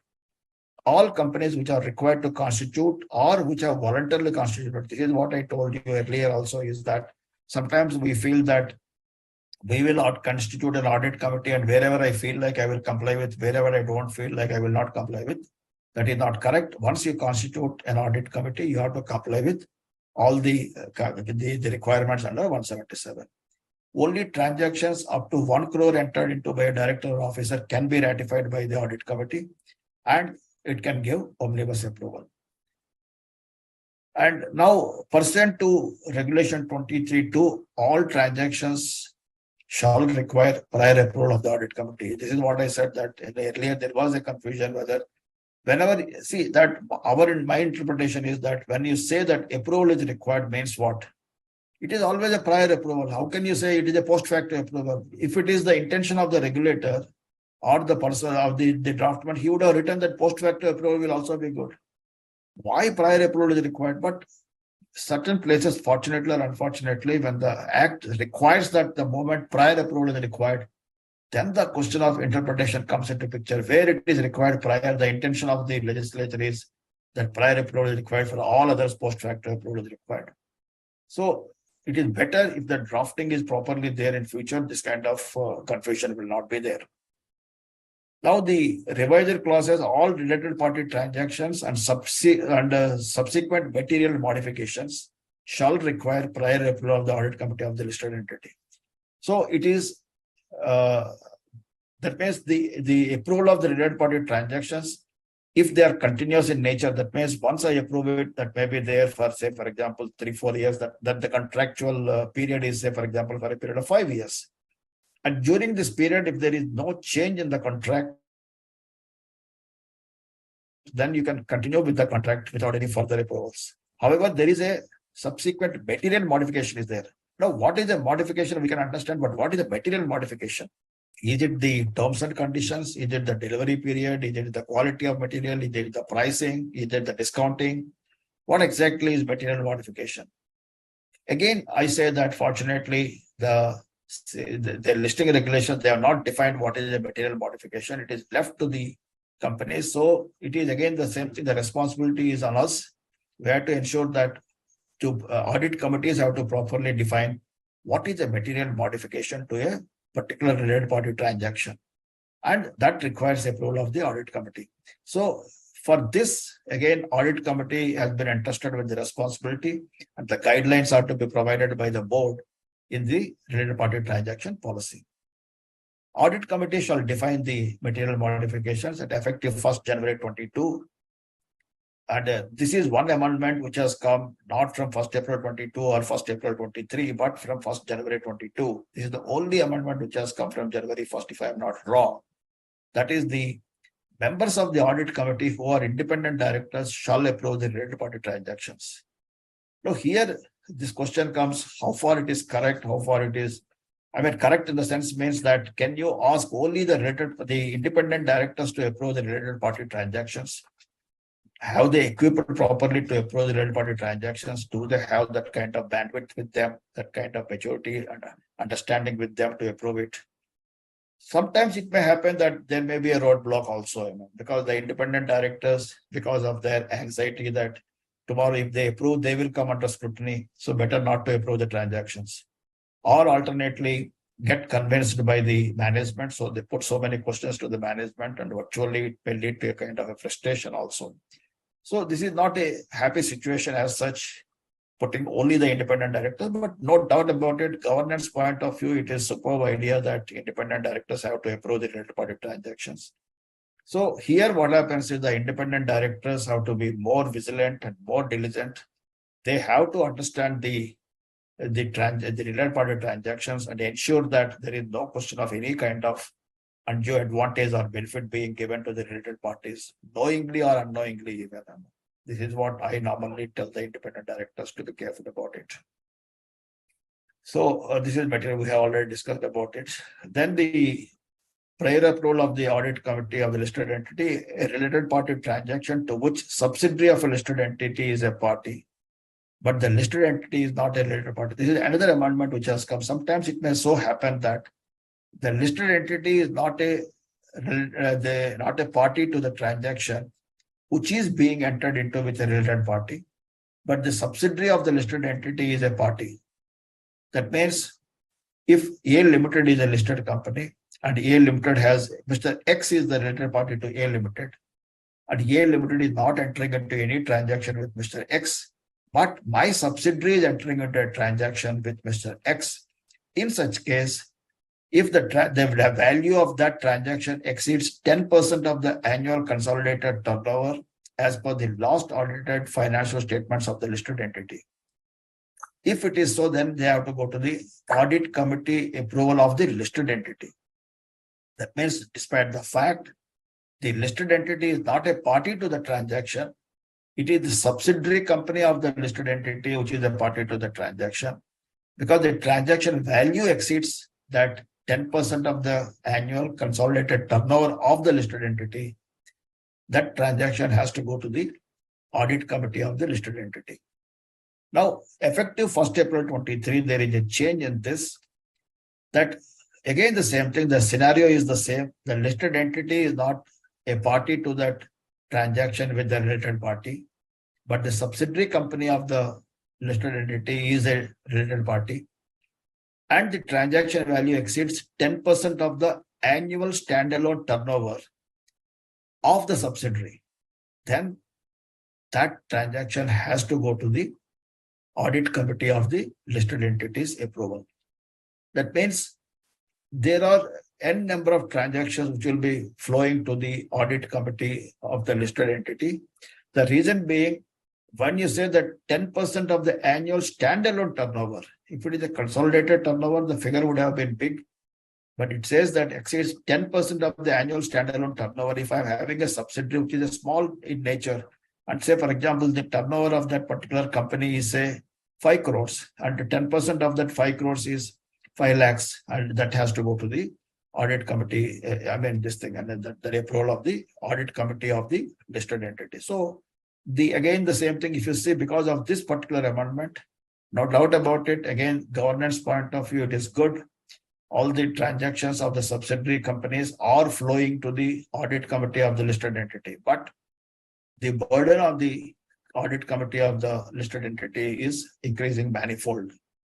So, in fact, recently in one of the forums, I was mentioning that the audit committee has to at least have double the meetings what they were having earlier. Suppose earlier, if you are having 4 audit committee meetings for approval of your quarterly results, now at least you have to have minimum of 6 and preferably 8 if you want to examine these related party transactions the way they are expected. The way they have been given this kind of responsibility.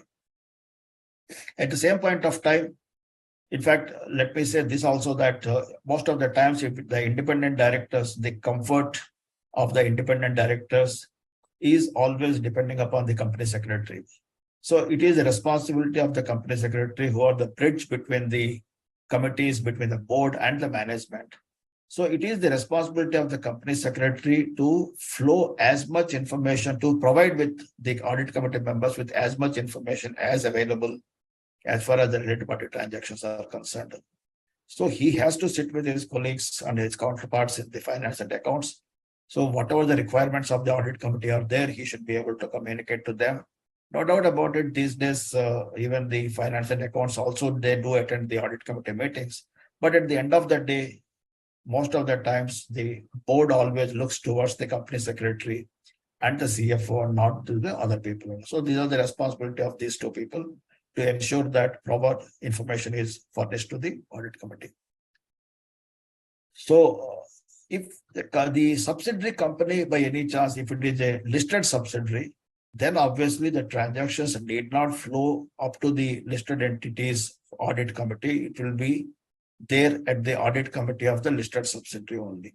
That means any transactions of the listed subsidiary, they need not flow to the audit committee of the listed entity. Similarly, the transactions of the subsidiary of the listed subsidiary also need not flow to the ultimate listed entities audit committee. As far as the approval of shareholders are concerned, when RPT cross the prescribed threshold limits under the Companies Act, they have to require. Again, exemption is there, no doubt. And in case of listed companies, for material related party transaction, shareholder approval is required. And in case of wholly owned subsidiary, the resolution passed by the holding company shall be sufficient. Where subsidiary accounts are consolidated with the holding company and placed before the AGM, prior approval of shareholder is not required. Yes, right to vote to the related party. Related parties are not supposed to vote on the related party transactions, but this is not applicable for private limited companies. At the same point of time, no member of the company shall vote on such a resolution if it is a related party, not applicable to private company. Sorry. Concerned related party with the transaction shall not vote. But if 90% or more members in number or relatives of promoters or related parties, then this provision is not applicable. They can vote it. As far as the regulation 23 is concerned, the related parties can vote in negation. That means they can disapprove the transactions, but they cannot approve the transactions. Disclosure to stock exchanges. This is a new provision which has come under the new sub-regulation 23(9). Once in every 6 months, the listed entity shall submit to the stock exchanges disclosures of related party transactions. A format has been prescribed for that particular purpose, and FAQs have been also given by NSE and BSE on that, how the information is to be furnished and all. The listed entity shall make such disclosures every 6 months on the date of publication of its standalone and consolidated financial results, effective 1st April 23. In case of high value debt listed entities, also they have to comply with regulation 23, and they shall submit such disclosures along with its standalone financial results for the half year. Thank you very much for your patient listening. Within the given time frame, I have been told this is to be over by 5 o'clock. I tried my best to complete the entire presentation in about 1 hour and 40 minutes. And now, if any questions are there, I can ready to take that. Yes, Thank sir. you very much once again to ICSI and to Pawan Ji for giving me these opportunities. Now, ready to face the questions. Sir. Yes, sir. So there are more than 70 questions which I have received over the course of our webinar. But most of the questions you have already answered. I would try to cover a few questions which I think either left out or need your attention for answers. So, sir, can you please also throw a light on the disclosures under the Income Tax Act for related parties? Disclosure under Income Tax Act. Yeah, if possible. See, disclosures under Income Tax Act, I am not very familiar with that, but definitely disclosures under the accounting standards are concerned. Under AS 18 or Ind AS 24 is concerned, that disclosures are very much required in your financial statements. So the disclosures are different to that of compliances. Your transactions might have been exempted under 188. And or maybe because you don't require board approvals, you don't require shareholders approval and all. So compliances are different to that of, so for example, people have that impression that accounting standards are applicable only to the listed companies. It is not so. Even for unlisted companies, also accounting standards are applicable, but they're only to the extent of that disclosures are concerned, which is to be given in the financial statements. Yes. Okay. And of course, now this, as I was mentioning under regulation 23(9), disclosures of related party transactions are to be given to the stock exchanges once in every 6 months. There, of course, virtually your what's called as, you may call it as ultrasound or a CT scan or whatever it is going to be there, because you have to give it all the related party transactions, you have to furnish that.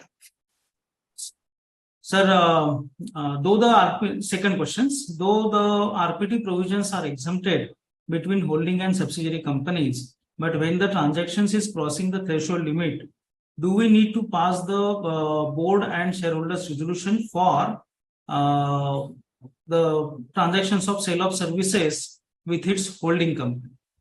See, as I was telling you that the moment that holding company and wholly owned subsidiary company, if you are consolidating the accounts, they're exempted from the provisions of section 188.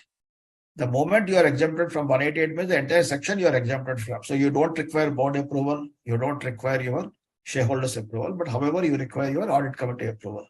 At the same point of time, I have also mentioned that fortunately or unfortunately, some people are ignoring this fact that this exemption is also an exemption as far as the entries are to be made in the registers concerned. Recently, I think one of the companies got caught by the ROC and has been penalized for this, not making the entries under register 189. So that particular company secretary was under the impression that it is exempted under 189 also, that he consulted me. I have mentioned that no, it is not exempted. You have to ensure that entries are paid in that.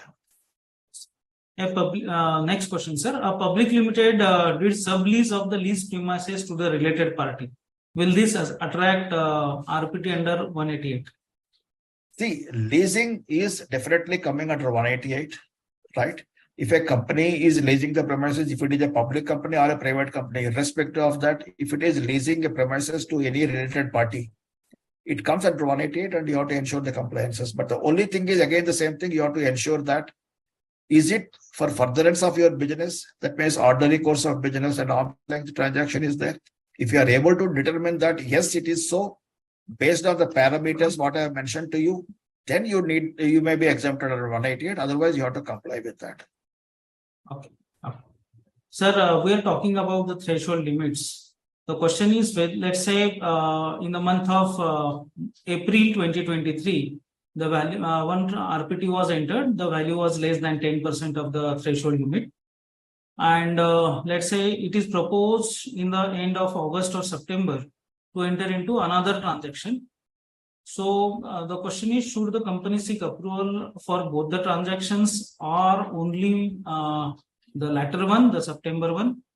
Or what happens if the transactions which is already entered, let's say in the April, has already consummated on the standalone basis, which is not treated as material RPT if the resolution is not passed? You are actually combining two things here. One is that you are mentioning about threshold limits. Yeah. When talk about threshold limits means it is rule 15 threshold limits you are talking about. In that case, what happens is whether you are entering into a transaction, whether it is in the month of April or in the month of March, it is immaterial. If whenever that particular transaction is crossing the threshold limits, you have to comply with the provisions, the shareholders approval or whatever it is. Now, the second question you are talking about is that, if it is a material related party transaction, so that is for the listed company. So in case of listed company, that no doubt about it, you have to comply with Companies Act as well as with your listing regulations also. So there, suppose say for example, if the transaction what you are doing, entering into, in the beginning itself, it is not only crossing the threshold limits, but is also a material related party transaction. In such case, you have to quote both the sections of the provisions of Companies Act as well as of the listing regulations, and you will take only one shareholder approval. Number one. Number two, suppose say for example, you have taken today, but you are further extending the contract. That means you are modifying the contract.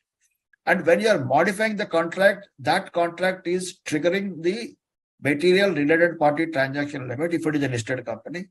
Whether I need to take a shareholder approval again, answer is yes, because you are modifying the contract, number one, and it is also falling in the definition of material related party transaction. So it requires shareholders approval under a different what's called a premise. And then the information what you will be furnishing, what was the earlier contract, what is the modification, and how it is going to be there.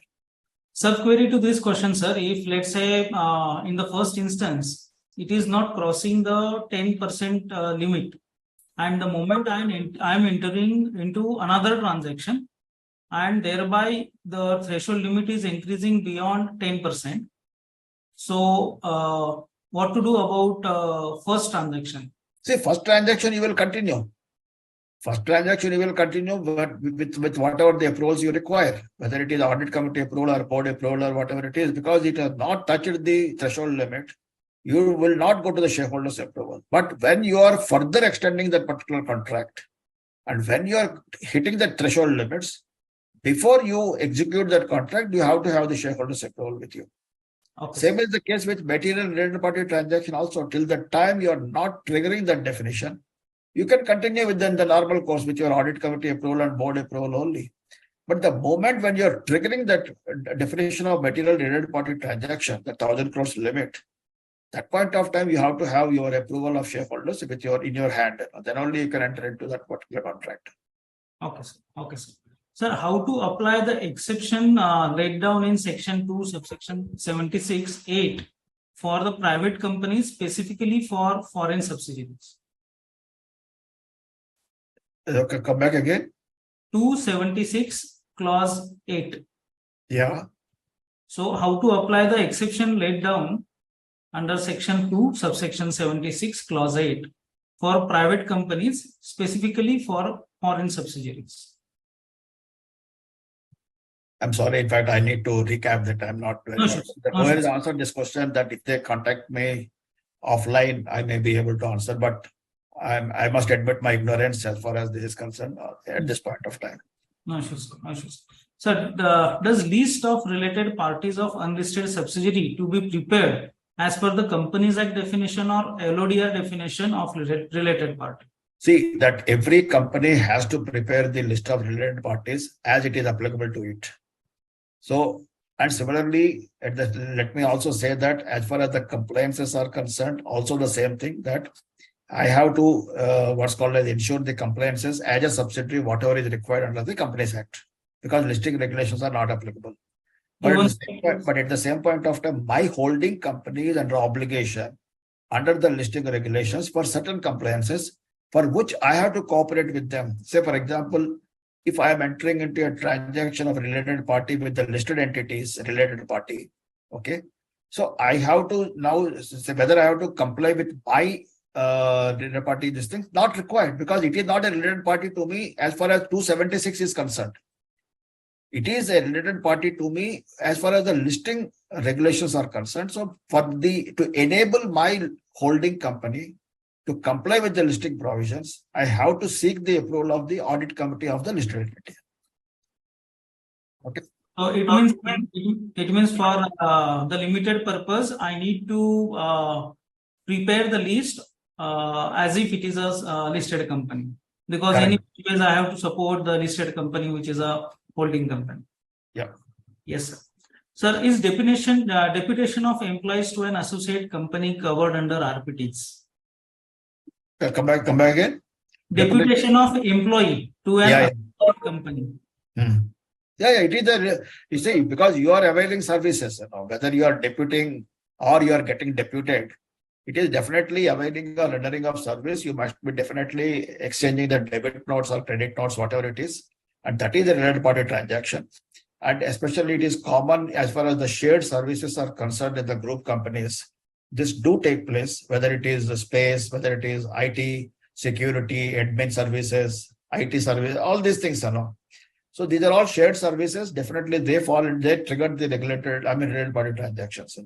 But as these were the recurring nature and in the routine course of business, you may take omnibus approval of the audit committee is concerned.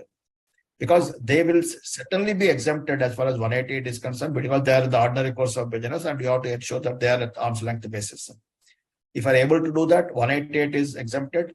As far as 177 is concerned, you can take it as an omnibus basis. Okay, sir. Thank you, sir. Sir, as regards the RPT for 10% turnover, how to consider transactions with related party for general meeting resolutions, whether it should be per party, per transaction, per type of transaction with many related party, or per party multiple types of transactions. So what is your answer on this? See that if you want this thing, I always say that refer to the revisor guidance note, you will have good answer for that. But as far as I am concerned, when you talk about material related party transactions, it is with a related party. if I am a listed entity, I am entering into a transaction with a related party. Whether that transaction is a material related party transaction or not, I have to see my dealings with that particular party as far as my subsidiary company dealings with that particular party is concerned. I have to accumulate whole things. Then I have to arrive at the material related party transaction. So Now the question comes, I am answering that question also what you are answering. That is the industry is grappling with and the clarity is not there. Whether I need to put the transactions into different buckets or I have to combine the whole thing. Okay. correct. That suppose, say for example, from the same related party, I am buying materials, I am selling materials, I am rendering services, I am providing services. If these kind of transactions are there, now the apples and mangoes, oranges, are you going to combine everything or not? The clarity is not there. So industry is following its own practices, and as of now, let us continue with the same practice. Okay, sir. Okay, sir. The class, that much clarity is not there. You know. Yes, I do agree, sir. I do agree. That's why I was smiling when asking the question, because it is disputed question. Means there is no clear-cut answer to this question. Yes. Yeah. Sir, And second thing is, let me also say, Pawan, that this is nothing new. This was there right from 2015 onwards. The same. So the whatever the practices industry is following it, it is following it. So restrictive meaning be interpreted and followed. Can say that. Yes. Sir, LODR requires approval of related party transactions by subsidiary of listed company, by audit committee, shareholders of listed company, if it exceeds the threshold prescribed. Can LLP be technically called a subsidiary? See that LLP under the Companies Act, it is a subsidiary, right? Under the listing regulations, it is silent about it.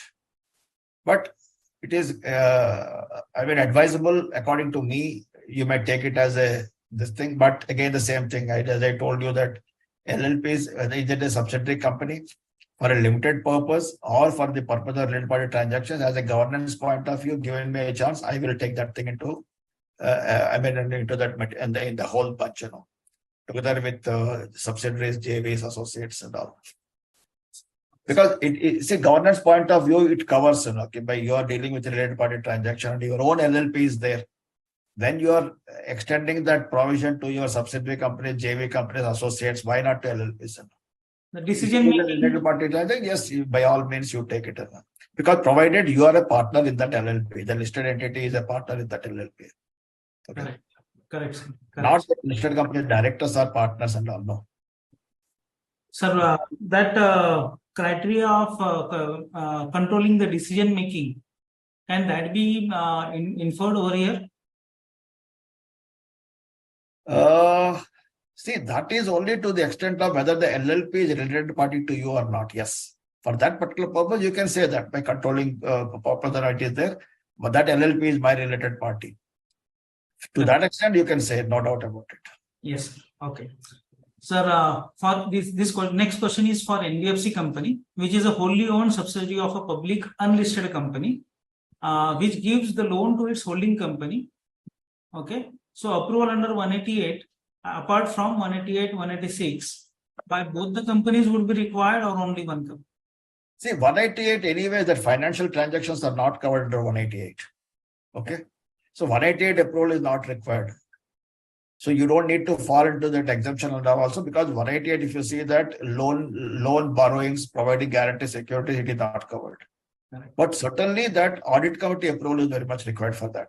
Even if you are complying with 186 or you are exempted from that, that is a different thing. But certainly if you are giving a loan, even if NBFC company is giving a loan to a related party, and NBFC companies have to comply with Companies Act also. So 177 approval is very much required. Okay, thank you. Next question is, sir, the CS and CFO salaries considered under RPT and triggering the limits of RPT, which needs to be taken care. Yes, CS, and because companies, the KMP is a related party, right? So at the first time when you are recruiting the KMP, he is not a related party. That means when you are taking for the first time, when you are appointing a managing director, executive director, CEO, CS, CFO, At that point of time, they are not related parties, but subsequently, once they are appointed, they become related parties. And any kind of after that, once they become the related parties, that whatever you are entering into the transaction with them, that comes under definitely a related party transaction. So what normally we do is by then even KMP salary, perks and everything, also the increments, etc. We do run through the omnibus approval. Okay, sir. So recently, secretarial auditor was penalized for not identifying the related party transactions, that disclosures. Because the responsibility in many ways, we always think that it is the responsibility of the auditors to identify the related party transaction and report it. And might be in that judgment, the secretarial auditor was penalized for not identifying the I think if I'm not wrong, even the statutory auditor also has been penalized. Yes, sir. Both of them have been penalized. Yeah, apart from the company, of course. Yes, sir. Yes, sir. So, do you think it is the responsibility of the secretarial auditor to identify the related party transactions? This is general discussions. See, Not- definitely it is, because you are the person who is giving a this thing that the company has complied with all the these things and all that. Okay. Only thing is, no doubt about it, whether you will be able to do 100% or not and all. Because if I am not wrong, in that company, that that related party was doing transactions with the company for about 4 years. Not it is 1 year. It is for 4 or 5 years it was happening, and neither the statutory auditors have any clue, nor the secretarial auditors have any clue. And it is substantial transactions, right? How it has come to the above the surface is by a whistleblower. Correct. That is the point. If I am not wrong, the regulator got cheesed off is that a whistleblower came to know and not the auditors. Okay. Yeah. Yes. Okay. Yeah. Sir. So now what happens is that's why I always caution that people, whether you are in practice or you are in service, it is immaterial. Okay. Most of the times earlier it used to have a concept, sir, I am in practice, mujhe kya lena dena hai. I am in service, mujhe kya lena dena hai. Now the thing is that you cannot say that I am not concerned with the law. You are concerned with the law. Today you may be having a client which is not a listed company. It is an unlisted company. You are having 10 clients today. What do you say is nothing to do with the listing regulations. But tomorrow the 11th company who has become client to you, it is a listed company. Can you sit and understand the listing regulations at that point of time? You have to prepare yourself. Correct. So that's why I said that apart from the complexity of life, complexity of professional life, as well as the complexity of the regulations are increasing day by day. And that's why I always appreciate instead of company secretaries, the amount of efforts what it takes to give the guidance, to give this organizing these kind of programs, whether it is through regional councils, chapters and all. It is a commendable thing what we are doing it. And similarly, SSB, you know that power very well. Yes. Yes, sir. How much is the money, time, energy, resources institute is spending apart from the members who are members of the board. That's why I always take the opportunity, whichever the forum it is available to me, that to submit all the participants kindly go through the secretarial standards, the guidance notes issued by ICSI. And really, especially the independent directors, related party transactions, split regulations, corporate social responsibility, the guidance notes are above par, if not superior to any other guidance notes, but they are not inferior also. Correct, sir. My problem always comes is instead of referring to the guidance note, people put the questions in the WhatsApps. They depend more on the WhatsApp because they want instant result, instant answers. Correct, sir. Instant answers will always put you in trouble. So kindly take efforts, do give a read to the guidance notes. I do agree with you, sir. And ICSI is really fortunate to have people like you who are always pitching in whenever we require your help. And many a times it is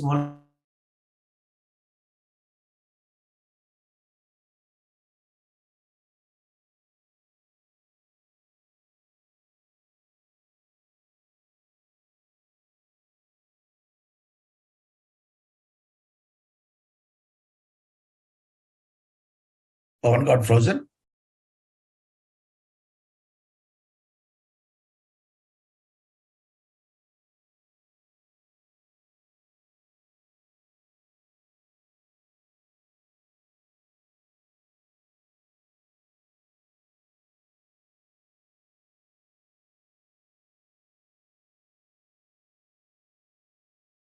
I think Pawan, I think from my side, problem is there, technical team.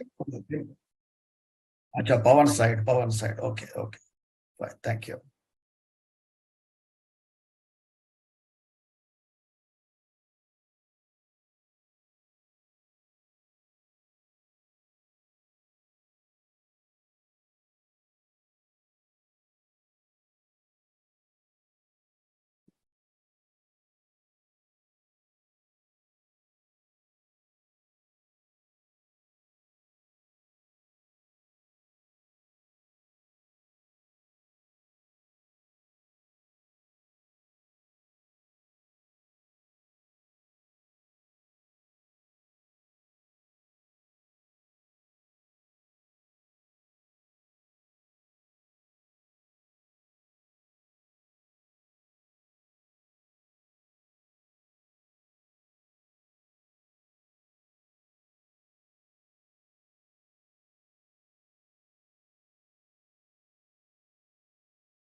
Yeah, I think he's back. Pawan, you're on mute. Sir, apologies. I think there is some issues with my internet. So Yeah, I yeah. logged in a mobile. So the question was, sir, whether unsecured loan taken from trust, where the director of a company is also a trustee in that private trust, will form a part of RPT. See, again, if you see in fact, okay, multiple times of this question has come whether the trust is a related party or not. If you see section 26, 2 subsection 7, I mean, that 276, trust is not a related party. So that's why, as far as the trust is concerned, I don't need to, what's called as comply with the provisions of RPT is concerned. Okay, sir. Okay, sir. Sir, two companies, next question, sir. Two companies, shareholders and directors are same, and both the companies are entering into trademark agreement. Will it attract RPT? The trademark agreement in what way? You cannot simply say trademark agreement. Okay. So let's say assignment of trademark agreement. So assignment of trademark agreement, it may fall in the definition of service, right? So if it is one company assigning to the other company, so I may take it as you are rendering a kind of a service for which you are charging it. So I may take it as an RPT under 188. Okay. Sir, next question I have received is director remuneration we have dealt with is considered as a related party. The next question is whether the listed companies are required to take the disclosure under Regulation 30 of SEBI LODR if the RPT transactions value of transaction which is less than 10% of the net worth or total income of the previous year audited financials of the company. See, Regulation 30 disclosure to the stock exchanges and Regulation 23 are entirely different. Okay. Correct. Regulation 30 is what? Suppose, say, for example, you are entering into a what's called you have a big contract you have received. You have been awarded by a big build operating contract kind of thing. No doubt about it, that related party compliances under Regulation 23, you will do it. But the moment you are entering into, awarded with that contract, that is a what's called material information, which will have an impact on your share price. So that you have to share with under Regulation 30. So these are two different compliances that have nothing to do with the 10% or 5% limits are concerned. Okay, sir. Okay, sir. Sir, what happens if board of directors of unlisted subsidiary of a listed company enters into RPT in violation of Regulation 23? Come back again. What happens if BOD of unlisted subsidiary of a listed company enters into RPT in violation of Regulation 23? It means whether the board of unlisted subsidiary would be bound by LODR. See, I told you that the subsidiary company has its own compliances out there. Okay. It has nothing to do with SEBI. So SEBI regulation 23 is concerned, it don't need to comply with regulation 23. Because suppose, for example, the audit committee members, independent directors have to approve that and all, that is not applicable to the subsidiary companies. Subsidiary companies have to comply with whatever the rules and regulations have to be applicable to it. That is Companies Act only. To Correct. what extent subsidiary companies of a listed entity have to come into comply with regulation 23 is concerned? It says that any transaction which is subsidiary companies entering into with a related party of that listed entity, it has to obtain the approval of the listed audit committee of the listed entity. So that is what is concerned. Now, suppose, for example, that audit committee of the listed entity, you are not put up the proposal.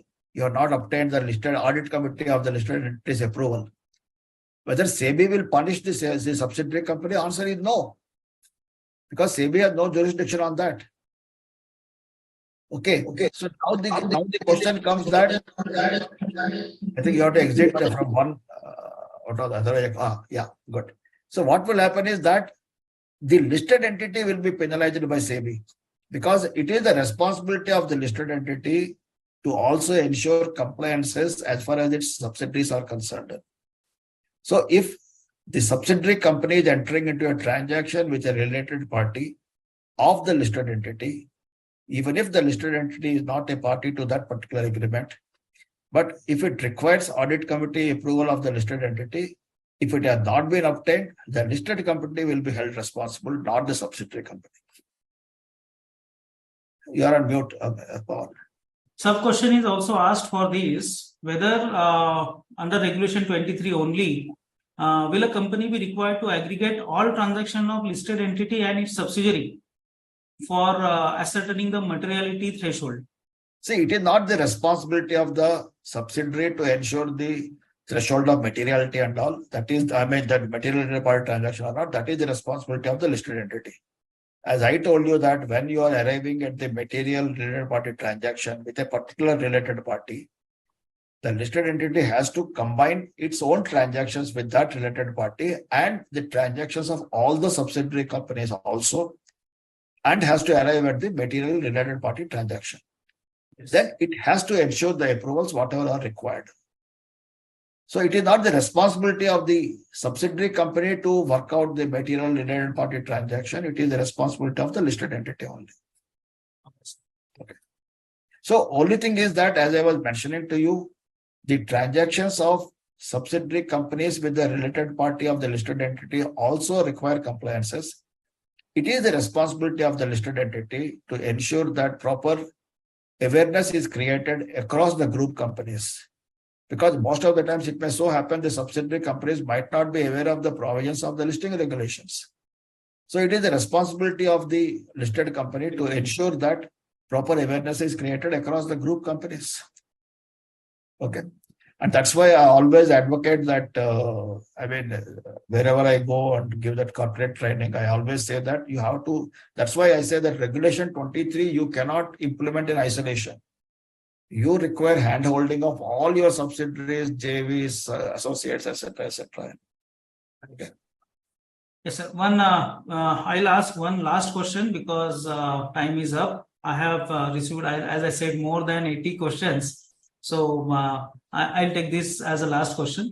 So can a foreign holding or associate company will also be termed as a related party for section 188? Yes. Okay. So even this question comes that when you are talking about the compliances in regulation 23, a question is there that suppose if my subsidiary is a foreign company and it has also to give its related parties, list of related parties to the holding company, which is a listed entity. Now the question comes whether the foreign subsidiary has to arrive at the listed, the related parties as per the Indian Companies Act or listing regulations or as per the local laws. Okay, how it has to determine the related parties? The clarity is not there. So because that foreign company may not be able to determine the related parties, such an exhaustive list what we have here. So maybe to some extent we can say on on a matter of fairness that if the local laws is having some kind of a related party definition, they may depend upon that because that is what it has to comply with. If my subsidiary company is there, my subsidiary company will arrive at the list of related parties as per the laws applicable to it. But ye mera related parties hai, ye le lo. You know. So Yes. that clarity is not there, but as of now, this is one view which is emerging. Yes, sir. Yes, sir. So thanks a lot. I must say, hosting you today was a pleasure for me. Basically, it made my day academically also. And I thank a lot for your complete 360-degree overview and also the details on the technical subject like RPT. And your session was complete in all respects, sir, be it details of, let's say, ordinary course of business, arm's length, SEBI LODR provisions, the regulations, the interchangeability of various regulations applicable, the foreign transactions, the sharing of transactions, CEOs, CFOs. You, sir, not only discuss the law, but also give practical examples so that we understand the subject completely. And I'm sure your session is very well received by all the attendees today. We at ICSI are really thankful to you for accepting our invitation and sharing your knowledge passionately, which is your hobby, sharing the knowledge passionately. Sir, at ICSI, we would love to host you again and again for various topics. And we are really grateful and indebted to you for your time and sharing of your knowledge, sir. We thank you very much. Thanks very much, Pawan, for your kind words. And at the same point of time, I reiterate my sincere gratitude and appreciation to ICSI for having me here. And at the same point of time, several times I say that for me also it is a learning process. And today, for the first time after a long time, I got fumbled on one question which I could not answer. Okay, so certainly I will come prepared properly next time. My apologies for that particular question which I could not answer. In fact, it's bad on my part, which I should not have. Sir, it is a sign of greatness that you are still saying I will come prepared next time, because I know even though we ask you to speak on RPT kind of things, you will just stand up and deliver a session for not less than 3 hours. So, and still you are saying I will come prepared. So that is your greatness, sir. Thanks a lot. But at the same time, let me, Pawan, request you that please send me that question. I know I need to examine that. I couldn't register that. So I request any of your colleagues to please send me that question on a WhatsApp, number one. Yes, and number two, at the same point of time, to the participants, let me say that the time of the 2 hours is very, very less if I have to cover the entire Companies Act and the listing regulations. But at the same point of time, to the best of my ability, I could give justice to the topic given to me. And if anyone has any kind of issues, they can always contact me on my, offline. I will be able to, what's called as answer the questions to the extent of my ability. Thank you very much once again. God bless you all. Thank you, sir. More than 20,000 attendees were attending and listening to you patiently, sir. My privilege. I'm privileged. I'm privileged. Again, thanks to ICSI for giving me this kind of privilege, Pawan. Thank you, sir. And at the same point of time, my appreciation to you also as a good moderator, and you were also there for the last 2.5 hours. I know what kind of pressure you have on your time is concerned, and I must appreciate that. Thanks very much. Thank you, sir.